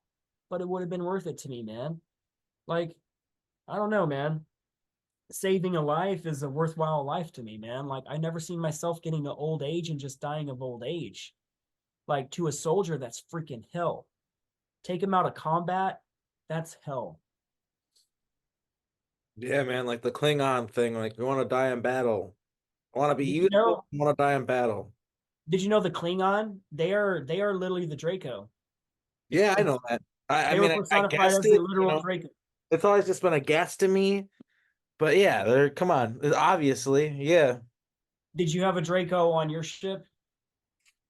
And for not Often? often, Mm-hmm. yeah, I think so. But they don't like interacting with us as like people very much, and they don't like being. They resented their job. I think like they didn't want to be on the ship. Um, yeah, I to be honest with you, it's hard for me to just go into memories when people ask me about them. Sometimes better than other times, but I like alter out. If, like if I really answer the question, like a lot of times I'll actually go into an alter. But I'm sensing that yeah, there's a Draco on the ship that I served on as well. That's something that I have kind of blocked out a lot. Like I know I've interacted with reptilians, but when I try to sit in my mind and think of what one looks like and like think of an interaction with one, like it's hard for me to do. And I don't know for the reason for that. The only thing that I remember is seeing Marduk, and Marduk was an alligator person, but I'm finding out that that's probably because he was shapeshifting and he probably wasn't actually an alligator person. But I don't know, man. Like I a lot of the reason why I do this show and talk to so many people is because there's a lot of holes in my memory and I still have so many questions, like a lot of more questions than answers sometimes. Have you ever seen the Dracos wearing what they call the wristwatch, like is depicted on the Anunnaki? Have you ever seen them wearing one? Not that I can remember. I'm not saying I haven't, but I can't go into that and say yes or no. What we need to do is arrange where we meet up at an event or something, man, and I start figuring this stuff out and put you under, and do it in a way where it's not going to activate Omega. You know what I'm saying? Yeah, I did do some sort of like, it wasn't QHHT, but I just did like kind of like some hypnosis one time, and it was pretty wild. Um, it was just someone trying to help me go through some memories, and I kind of went under, and I saw a lot of things, and it worked, but I haven't actually done the QHHT. But after that happened, though, I will say though, my memories were clearer, and memories were coming back for a little bit after I did that. Like it for a while, it was like the veil was thinner, and I don't know what it is. Like certain times, like it's just weird stuff I can't control when the alters come out. But some days, like I'll be like altered out like most of the day. Like I remember one time I'm like hanging out in the living room with my parents, and I was just like, hey, I'm they told them that I was Marshall Howard. I was this totally different person. I told them that I'm from Centurion, and I was like asking them questions. I was like, so how much do they let you travel around here? I was like asking my parents. I was like how far are you allowed to travel? And they're like, oh, we can go wherever we want. I'm like, so if you wanted to like go to another country, you could. And they're like, yeah, technically we have to get a passport, but I'm like, they let you do that?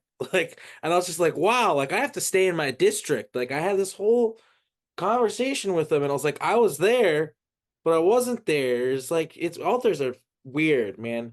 It's a confusing and crazy thing. And I'll tell my girlfriend stuff all the time. Like she'll be like, "Yeah, do you remember she'll say something about like yeah, we hung out with JFK at the pool." I'm like, "What?"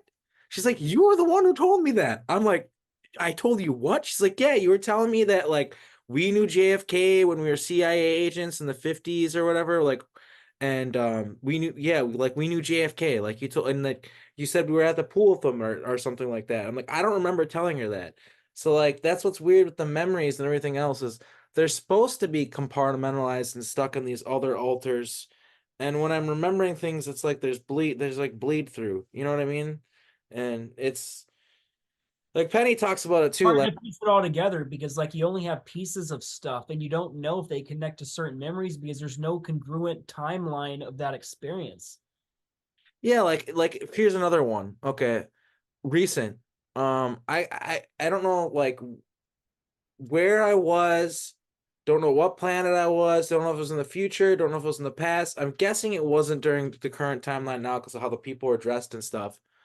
But I just remember being at this restaurant and I'm a little boy and I'm with this older woman who she's taken to me whoever the fuck I'm gonna be taken to. And I don't know who this woman is. I remember that. And we're at this restaurant and you know it's time to order the food and I'm looking at a menu and the boy next to me is just like this, looking up. And I'm just like, why is what's going on? What is he gonna eat or like what's going on? What is he zoning out for? She's like, oh, he's got the Google Pixel. He's looking at the menu in his like in his mind, like with augmented reality. I'm like, oh, and that's like all I remember. And I remember another thing too, and it's like, yeah, like there's certain memories I have where it's like, where was I? Like, who was I with? Like, I couldn't tell you. It's like, and that's the way they're trying to keep it. And I almost feel like they didn't slow like I thought going public would slow them down, but I almost feel like it sped them up. They're like, oh, we really need to do That's what what? happened. That's what happened to me. Yeah, like they need to dilute my memories as much as possible and make me have so much shit where it's like I can't even possibly figure out where it's from. Because they don't, it's like you said with your channel, they do not want us coming on here and talking about classified information that people can go and like look into them like for themselves and figure out it's true. Like they don't want that. That's another reason why there's alternate reality swap programs. Like, and I don't know if you have any recall of this or like know anything about it, but I know for a fact because I deal with a lot of different alternate realities. I remember that there's certain people that say there aren't alternate realities. I can tell you that that's not true. There are, and I That's know. because you're doing time ops. It's required. Like I'm doing time ops. I know exactly what you're talking about. There's Yeah, so and many realities. You don't know what is real. yeah, it's crazy. And one of the things that they'll do is they'll do swaps. So like they'll take a version of you from one reality and take a version of you from another reality, and this the same program or a similar program in different realities will trade you, and then they'll put you back in your reality, so that way when you come back, you're not talking about anything that happened in this reality. So therefore, you can go on the internet and you can talk all day. They don't give a fuck. Like, they do that. And I don't know that many other people who are talking about this. Like, I talk about it. I don't know if I'm the only one, but I haven't heard anybody else talk about it. You call it a bubble swap, right? Yeah, bubble swap. So this happened to me when I physically talked to Peter that first time. The reason he was freaking out is because he said, I'm not from this timeline. And the moment he told me that, I said, I know. Yeah, Everything me here too. is different. I do not recognize this timeline. All the Mandela effects, all the changes. I don't recognize this place. This is not where I'm from, man. All the little changes, it's crazy. It's like I am in a foreign universe. I don't know how I got here, but Peter said he gave me this option. He said, if I could arrange it and we can send you back to your timeline, would you do it? And I thought about it for a thousandth of a second. That's how fast I process information. It's like the ability I have is almost like Doctor Strange. When Ileana remote viewed me, she says, I operate like Doctor Strange. The way I can access time and portals and stuff. When I saw Doctor Strange, man, for the first time in my life, other than Wolverine, I connected to that guy in a way I never knew. And then all this remote viewing I'm seeing, they're calling me a quantum wizard. So Peter said, if I can arrange it, would you want to go back? And I literally I literally responded fast. I'm like, I don't know. I don't know if I'd want to, because unless I got all my memories back from that original timeline, I figured out why I'm here. What is the purpose of it? He told me I got lost on an op and he never saw me again. So when he saw me in this timeline, he was freaking out, man.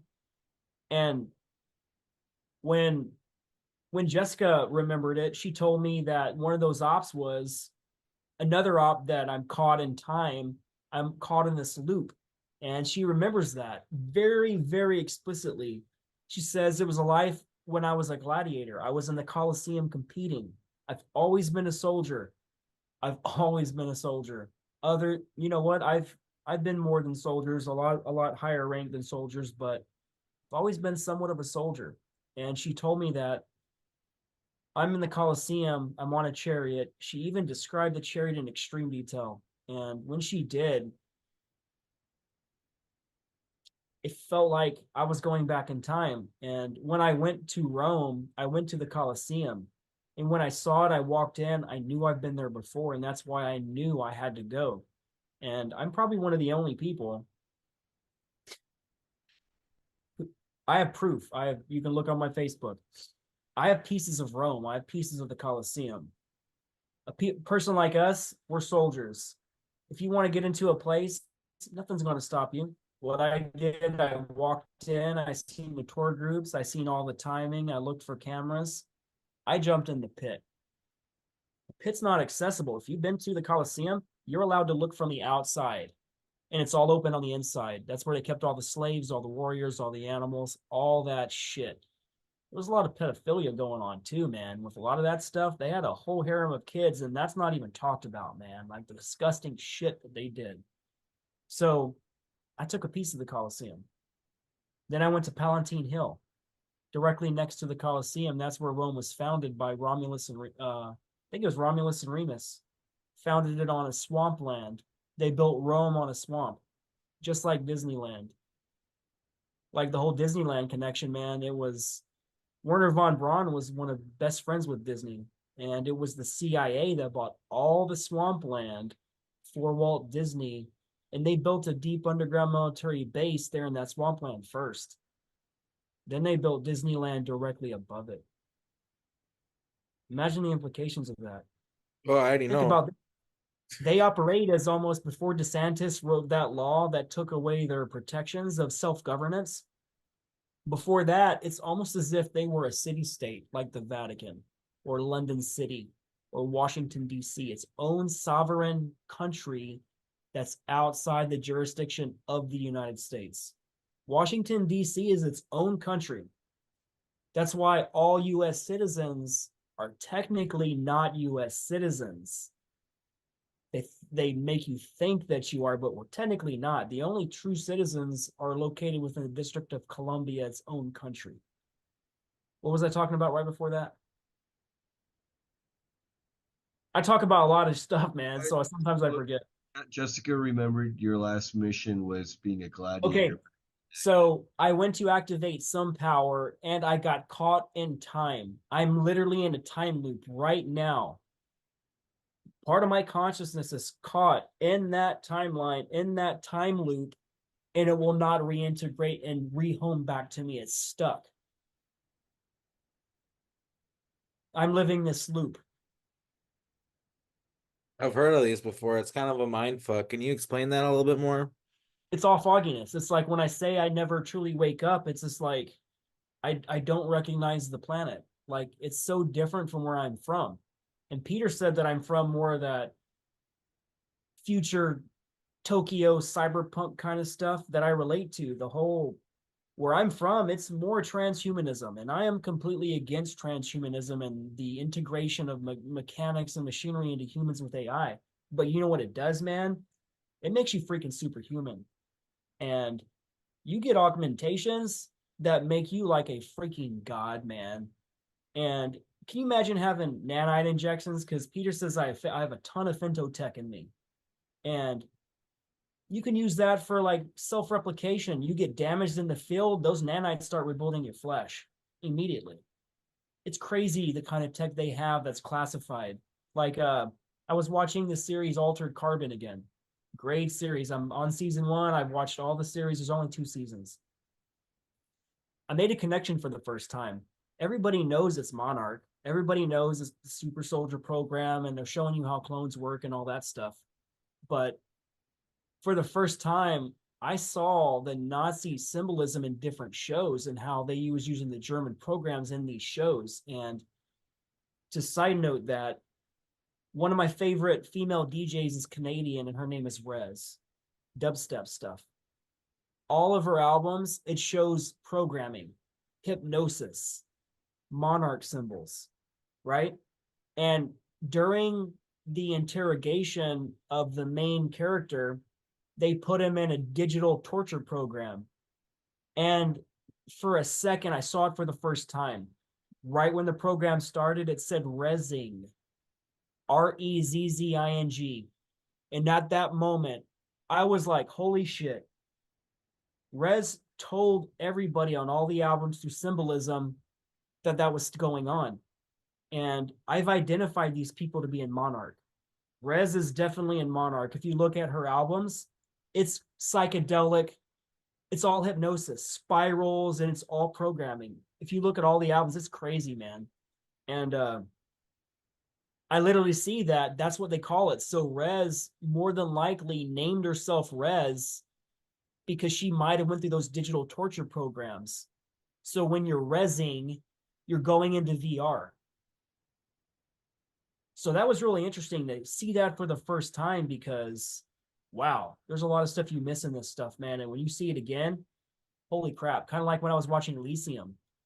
I saw the Nazi symbol embedded. I think the main company was called Armadyne, which was one of the military contractors that Kruger was using. And it's a half swastika projected in a 3D form where it obfuscates the Nazi symbol. And I was just like, holy shit. They're showing you Kruger. They're showing you it was created by Gabriel Kruger. They're showing you it was started by the Nazis. They're showing you Kruger assets. And they even named the main character Kruger. Call Kruger, activate Kruger. It's crazy, man. So when I see this stuff, I'm like, wow, they're showing you more than we've ever been shown in our entire life. They're showing you all the truth through all the Disney series, through all the Marvel universe. I believe a lot of it's not sci-fi. I believe the word sci-fi means fact. Everything's inverted. So they say everything that's fiction is in fact truth. Mm-hmm. Like the whole Star Wars universe, the Star Trek universe, like just getting to the Star Wars stuff. They're showing you Nachtwaffen in Star Wars. Mm-hmm. They're showing you Swartzasana. You know how many times throughout the Marvel series, the Disney series, where I've taken screenshots of the Black Sun Swartzasana symbol? in all of it, all the way going back to Star Wars 1 through 3, the original ones in the 70s and 80s. The Black Sun stuff is everywhere. Darth Vader is part of the Sith, which is part of the Sforza. Whenever you're forced to take on the AI, when you're in Nachtwaffen, Kruger, Nachtwaffen, Penny says you got AI in both Nachtwaffen and Kruger.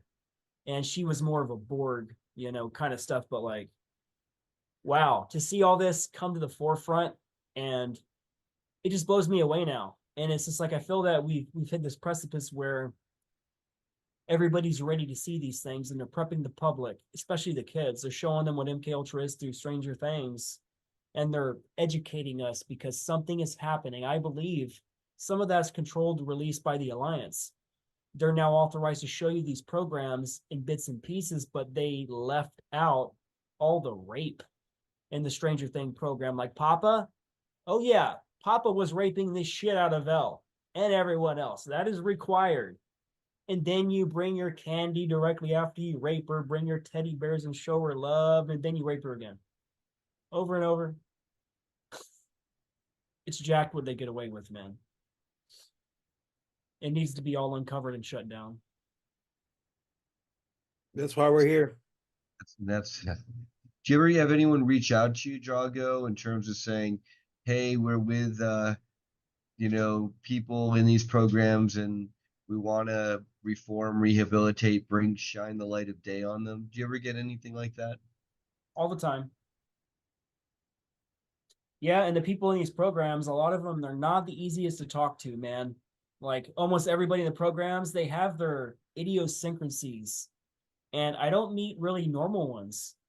There's always something weird about each and every one of them. Always. It's like a characteristic trait that you can identify. Past identifying them with possible schizophrenia, and they're making all this up by just reading forums and watching videos and all that stuff, right?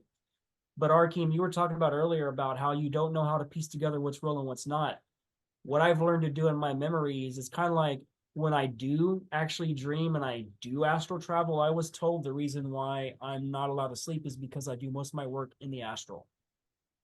So they're limiting that. But that doesn't mean they're not taking my consciousness when I'm awake. Yeah, I apparently do a lot of work in the astral too. Apparently, I'm doing a lot of work in the astral. Like people keep on telling me, "Yeah, you're in my dreams, and you're showing me shit in my dreams." And like Penny Bradley has this neighbor that like she's talking about the Phoenix. Someone calls himself the Phoenix coming in her dreams and like showing her all this crazy stuff. And then she showed her a picture of me, and her neighbor like freaked out and said I was the person. And like last time I checked, hadn't talked to Penny since. Like something weird's going on with that. And I think, yeah, the astral realm is more important than there's something going on there with that. Like it's not just fairy dust and smoke on the wind. Like there's something substantial there, That's our most truest form in the astral. This form we're in now is a holographic projection. We are not solid. Nothing we see is solid. The 3 rooms we're sitting in don't even exist. Like everything in the background, it's an illusion. It's basically particles holding hands saying, I'm going to be Brian's swords on his peg wall. I'm going to be Brian's writing on his white wall.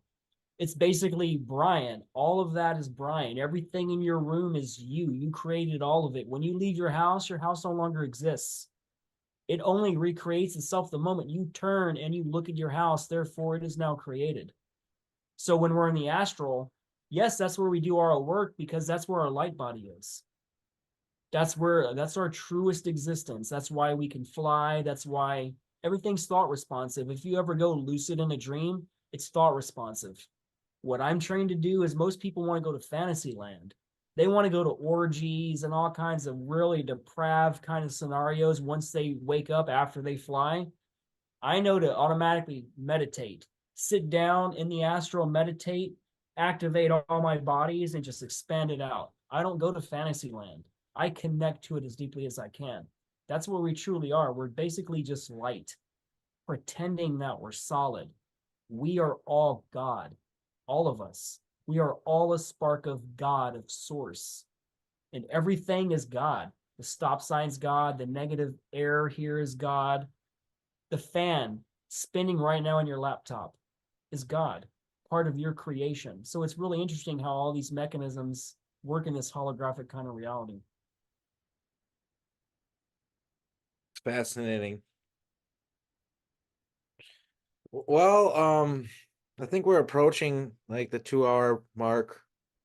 If you guys want to go longer, I'm down. It's up to you. If you got more stuff to talk about, man, I'm down. Yeah, I don't know. What do you got? What do you got? Do you have anything to add, Brian? Or Well, I guess maybe we could start to wrap it up and maybe leave off on the current status of the disclosure movement. You said it's going to get pretty wild this year, Drago.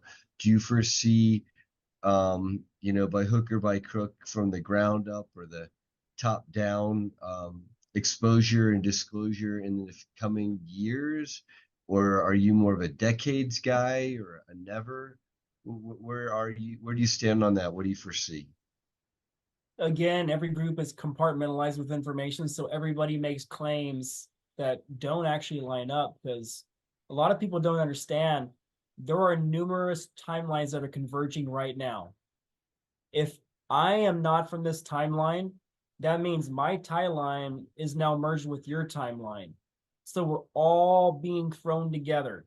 Every time you try to make changes with Looking Glass and all this stuff, the timeline always pops back to alpha, no matter what. You can create all these little trunks and all these roots that go everywhere else. It's always going to come back because, again, it's conscious. It was never supposed to be changed. We all made agreements as souls to do this. Now, I heard there's some big fireworks happening in 2025, 2026. And a lot of people's astrology charts, for some reason, people are starting to notice major shit on their chart is all happening in 2026. That's weird because, like your Vedic star chart, it shows you all the years you went through trauma, when you went through your awakening. It shows everything in detail, the year it happened, everything. It's freaking insane. But the common denominator is 2026. With QHHT, we all talk about the event. There's something happening, a merging of worlds, a bifurcation of worlds out of the 3D. They talk about in the law of one. We have our 3D world and we're going to 5D. If you've prepared to go there. If not, you're going to stay on the 3D world. You're going to go through the apocalypse, the Armageddon, whatever you've chosen, whatever death you've chosen in scenario, it's going to happen. So with these timelines, most all the timelines that they ever talked about will happen. A meteor strike will wipe people out. A flood will wipe people out. War is going to wipe people out. And everything is subjective depending on what timeline you're experiencing, because the person next to you is not experiencing the same timeline. You're only agreeing to say and think we're in this timeline. So let's say theoretically, us three are walking down the street in Tampa. We're going to see completely set of different beings. We're going to see different buildings, different cars. I'll walk right across a homeless person. That homeless person will not exist in your reality because that's an internal projection of a mirror of my program. So once you understand that everything is holographic in nature, you can literally hack the matrix. So then you mentioned Mandela effects, Drago. Do you recall Mandela dying in like the 80s, or did he die in the later 2000s? Was it? In my timeline, he got out of prison and became president of Africa. Through my timeline, he died and never was president. And then all of a sudden, I wake up around 2012 and there's a movie about him, how he was president of South Africa and helped inspire the Isn't that weird that there was a movie made about it of something that never happened? Not in my timeline, but I guess in this timeline it did. So it's kind of like Star Wars. Like, remember where he says, Luke, I am your father? Mhm. In this timeline, he never said it. I am your He father. says, no, I am your father. I went down the rabbit hole. I started buying old VHS tapes, all original editions. I looked at my original DVDs of the Star Wars. All of it's been changed as if there's an update where they can hit a computer stroke and say, now it's no, I'm your father. So I'm in this weird timeline of idiocracy where everybody's dumber everybody has the fluoride stare. Everybody only cares about material and beauty, and they don't want to go inside. You try to wake people up and they'll strangle you. You know, I've never seen so much cognitive dissonance in my life. You try to educate people and they call you a conspiracy theorist. And to today's standards, no matter what you present evidence wise, they'll just say, oh, where'd you get it from? That's a parody website. That website's been debunked. That shit was proven wrong with Facebook fact checking. So it's just like we're surrounded by so much information that no one knows what to believe anymore. So I'm not going to say I believe something's going to happen. This is the timeline, because I can't. No one knows what will happen with Alpha. All the future projections we did with all the time ops we did, we fucked up the time stream so much that I believe no one knows what's going to happen. Yes. Thank you. Nobody knows. It's kind of beautiful and scary at the same time, right? But I signed up for some fireworks, and whatever's coming, it's going to be freaking big, man. And it will be in our lifetime. I personally think that we're on a positive timeline, and I mean, I find it hard to imagine that things are going worse. Like I find it hard to imagine that things are just gonna blow up and explode, and I don't know, man. I see things getting better. Do I know? No. I really like that though. See, that's a problem in our community. You know, I learned that a long time ago from David Wilcock. Like I've been following him since I've been a youngin', you know what I mean? And Me too. that guy was always making predictions, always telling you when stuff was gonna happen. It's like, and His insiders, you yeah, know. and is he and the thing that sucks about that for him is he's an extremely intelligent guy who has a lot of really interesting things to say that are pertinent, but he kind of shot himself in the foot with a lot of that. You know what I mean? It's like, well, people don't want to listen to you if you keep on making predictions that don't come true and stuff like that. So, there's something to think about. But yeah, you know, if I personally, I always talk about, I don't know what's going to happen, but I've seen timelines where, there's a lawsuit against the MK Ultra programs, and it's done hand in hand with Native American tribes actually. Um it's kind of like they're two different things, and then they realize that they're connected, and then they decide to do it together and work together and do the lawsuit together. And then what I've seen happen is basically there's tribunals. They got to figure all these things out, like, because, you know, like for me, like I committed crimes against humanity. Like I went back in time and like killed like hundreds of thousands of people. Like I'm guilty of genocide. But who's really guilty of genocide? Me or the person who told me to do that? Like that's the kind of shit, the kind of questions that they're gonna ask, and it's gonna be like a obviously extremely high profile case. The news is gonna be all over it. And I remember this happening in other timelines, and eventually what it turns into is building DID, like alter integration clinics with Native American tribes, and with the help of ET as well. And yeah, and just like a lot of healing of the ley lines, and healing, and there being ET groups that come to live here and help us and stuff like that, even though it's like a job for them. Like they maybe not fun, happy, good time to come here and help us, but they come to serve. So that's just other timelines I've seen. I'm not saying that's gonna happen, but that's what I'm trying to manifest. Is these DID alter integration treatments opening up and healing. And if that doesn't happen, well, that's too bad. But I've seen that in other timelines. I do remember other timelines, and I do remember seeing that. And from what I see, like with the way things are going, that's what I expect to happen. To be honest with you, am I claiming that I know for sure? No, but I'm just saying that's what I'm expecting and bracing myself for, and that's what I'm like trying to like make happen with like everything I do, like with this channel and talking to people and everything else. You know, I really do want to do that, because me personally, I know what I am and what I'm capable of and everything else. And you know, Drago, like you're like split up all over the place. Your consciousness is in a million different places at once. And you don't want that anymore, and I don't want that anymore. And that's where the alter integration comes in. It's because it's going to be a process. It's not going to be easy to get yourself back into one piece again. but we're all gonna do it, and we're all gonna help each other. So that's what I see happening. And yeah. That sounds like a really good ending to me, man. Like, they get taken down, all this gets outed, people realize the truth and extent of it all, and then people will truly understand that the war between Lemuria and Atlantis never ended. Because the Atlanteans, they were the Anunnaki. The Atlanteans was called Tola. That was the name of Atlantis. Think about that. Nazis used that. Enki ran it with Thoth, who was known as Ningishita at the time. Well, Thoth in Atlantis, but all the Polynesians, all the American Indians, they're the Lemurians. Then you have the Anunnaki bloodline, the English, the Illuminati, come in to finish killing all the Lemurians of the original battle that happened hundreds of thousands of years ago. And it's never ended. Think about this. Most of those type of countries have been militarized by the United States. Hawaii is one of them. We took over it by military force. We stole their land. Hawaiians do not think much about Americans. They hate us.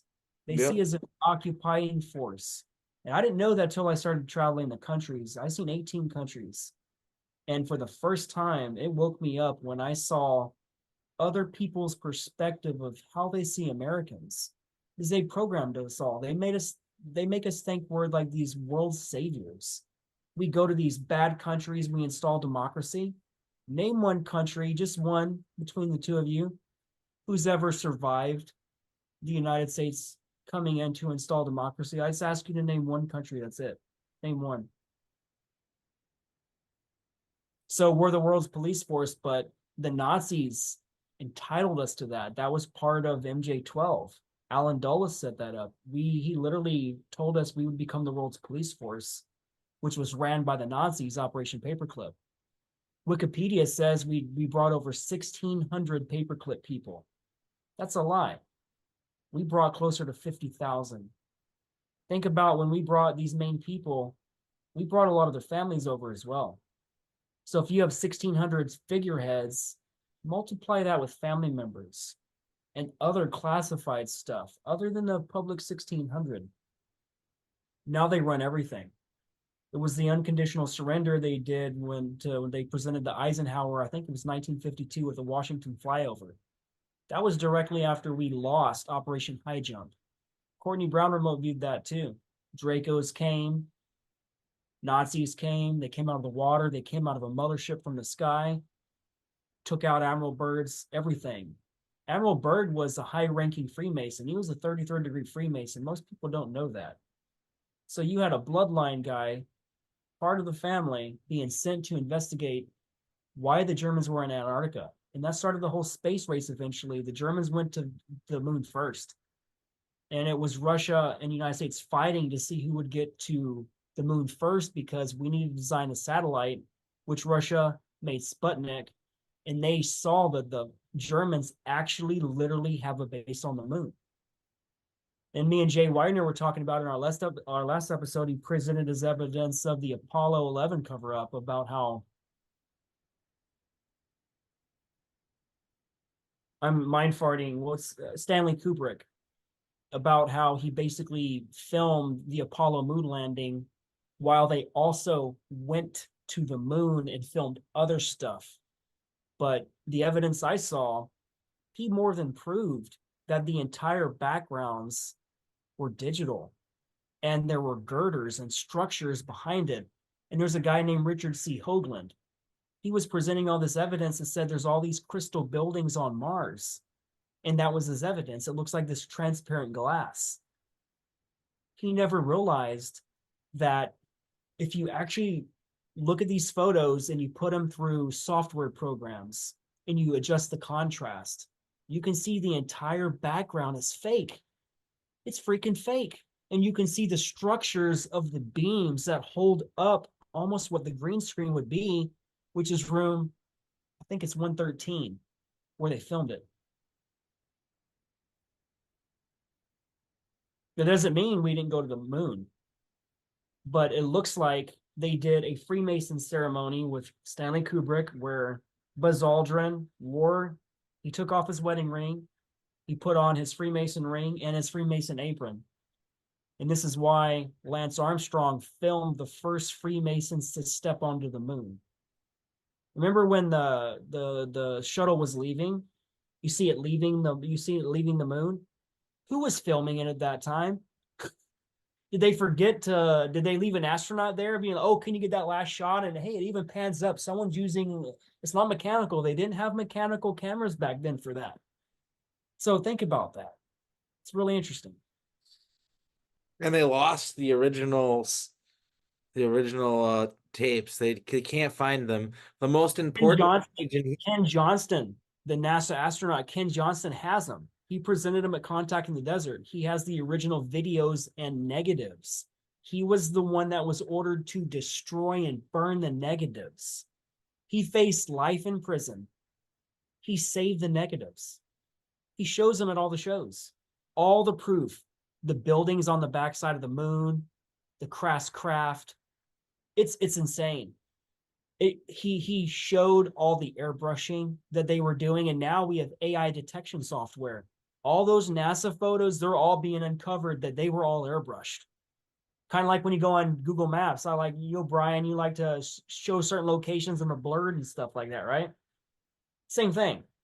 Everything that they're covering up, all of our technology is slowly, their own technology is going against them. Because remember, 200 years ago, we didn't even really have electricity. The Rothschilds did. The Egyptians even had electricity. The Atlanteans, the Anunnaki, that's what the pyramid was for. It was for electricity. They powered all of Egypt around there with electricity.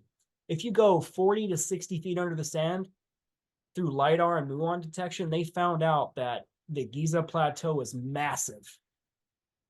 Bigger than you can imagine. I'm talking about tens of 20s of 30s and 50s of miles spread out in a circle of advanced civilization under this freaking sand.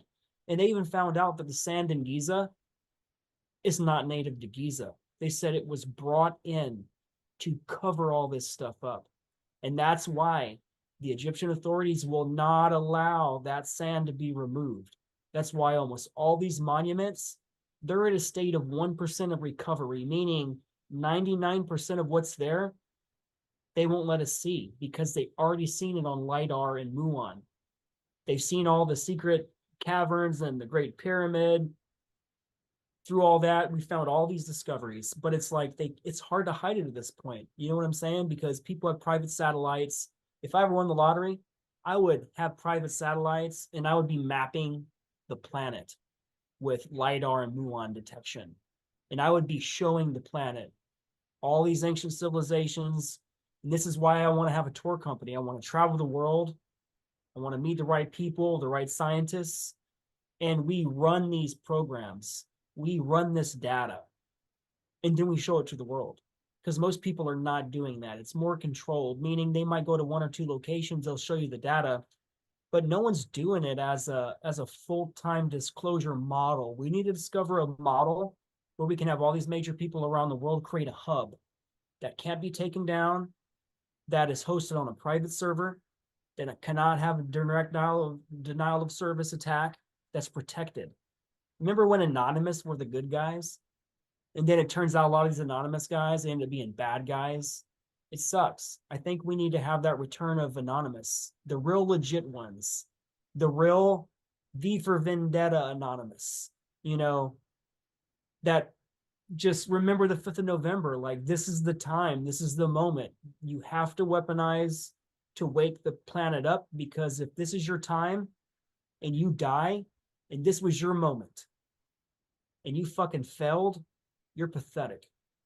You have to do what you came here to do, regardless if they kill you or not.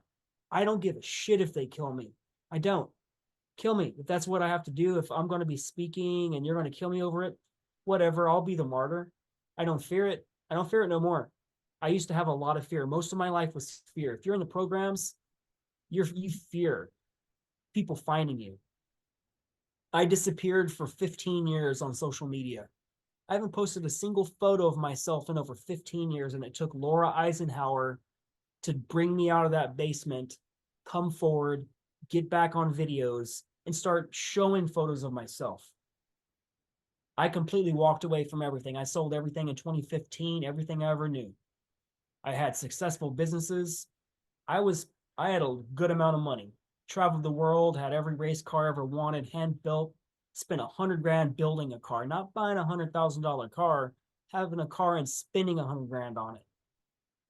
But I got lost in the material part of it. I lost my soul. I stopped appreciating art. I stopped appreciating tattoos. All I wanted was spend money and skydive and scuba dive with sharks and go to Great Barrier Reef and this and this. And it never ends, man. You get down that rabbit hole of material, you'll lose your fucking soul. So I took a vow of poverty. I drive a piece of crap car. I even have fancy cars. They've been in storage since I moved to Florida in 2015. Haven't driven them one time. None of my fancy stuff. I just drive my POS. I just don't care anymore. I don't attach to it anymore because it controlled me in every way possible. Money, it can be extremely evil and you'll lose your soul, but I learned my lesson. Now I know I can appreciate money. I'm not going to blow it left and right. I'm not going to spend $100,000 on a car that I think I'm going to die with because it's ultimately just a toy. And it's meaningless. It means nothing. It's a holographic idea of my mind externalized into the physical. It's stupid. It's nothing. True love is beings acknowledging life, acknowledging wind as living consciousness, seeing the blades of grass and realize their consciousness. You can talk to them. That's true life.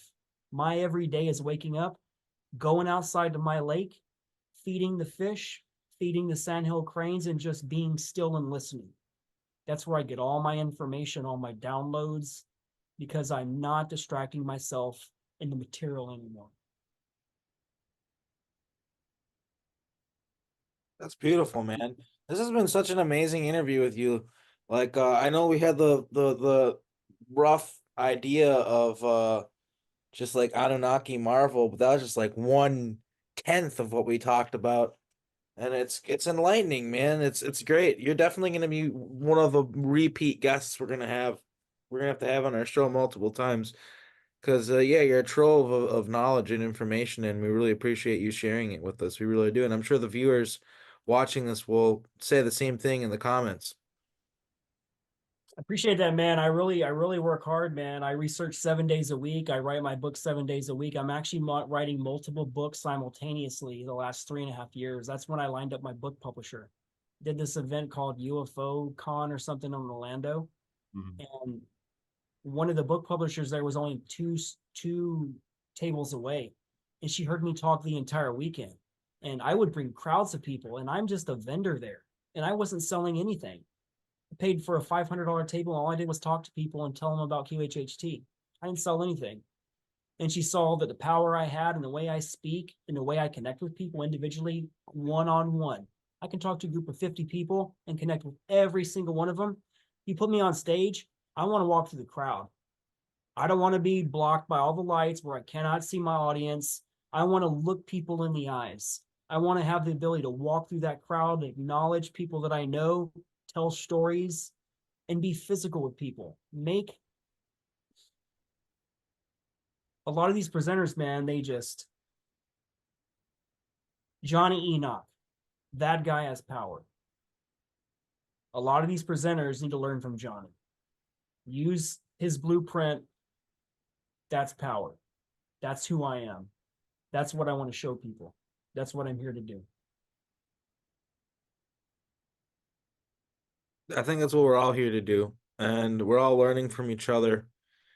You know, and that's what this is all about. I hope you don't mind. I don't mean to cut you off, but we have been talking for a minute. Do you mind if we wrap things up here? Yeah, man. You can have me on whenever, man. You know, I'm down to have awesome, freaking mind-blowing conversations about cool subjects. Like, it's awesome to be able to talk and get interviewed versus like me interviewing people all the time. So it's a nice Yeah, refreshing. absolutely, man. You got a lot of stuff to say. So yeah, is there anything else that either you or Brian want to kind of mention or bring up before we wrap this thing up? Everybody can find me at fractaloflight.com. That's my QHHT website. If you ever want to have your life changed, read my website. It's very thorough. Read what QHHT is and what QHHT isn't. This technique will literally change your life. It'll help you with everything, man. Other than that, you could find me on Facebook, Drago Reid, DRAGO REID. Other than that, follow me on rumble.com, The Rebel Collective, and my new show will be dropping January 15th. First guest, Laura Eisenhower. It's called Portal to Another Dimension. Awesome. Thank you so much. I'm gonna stop recording now.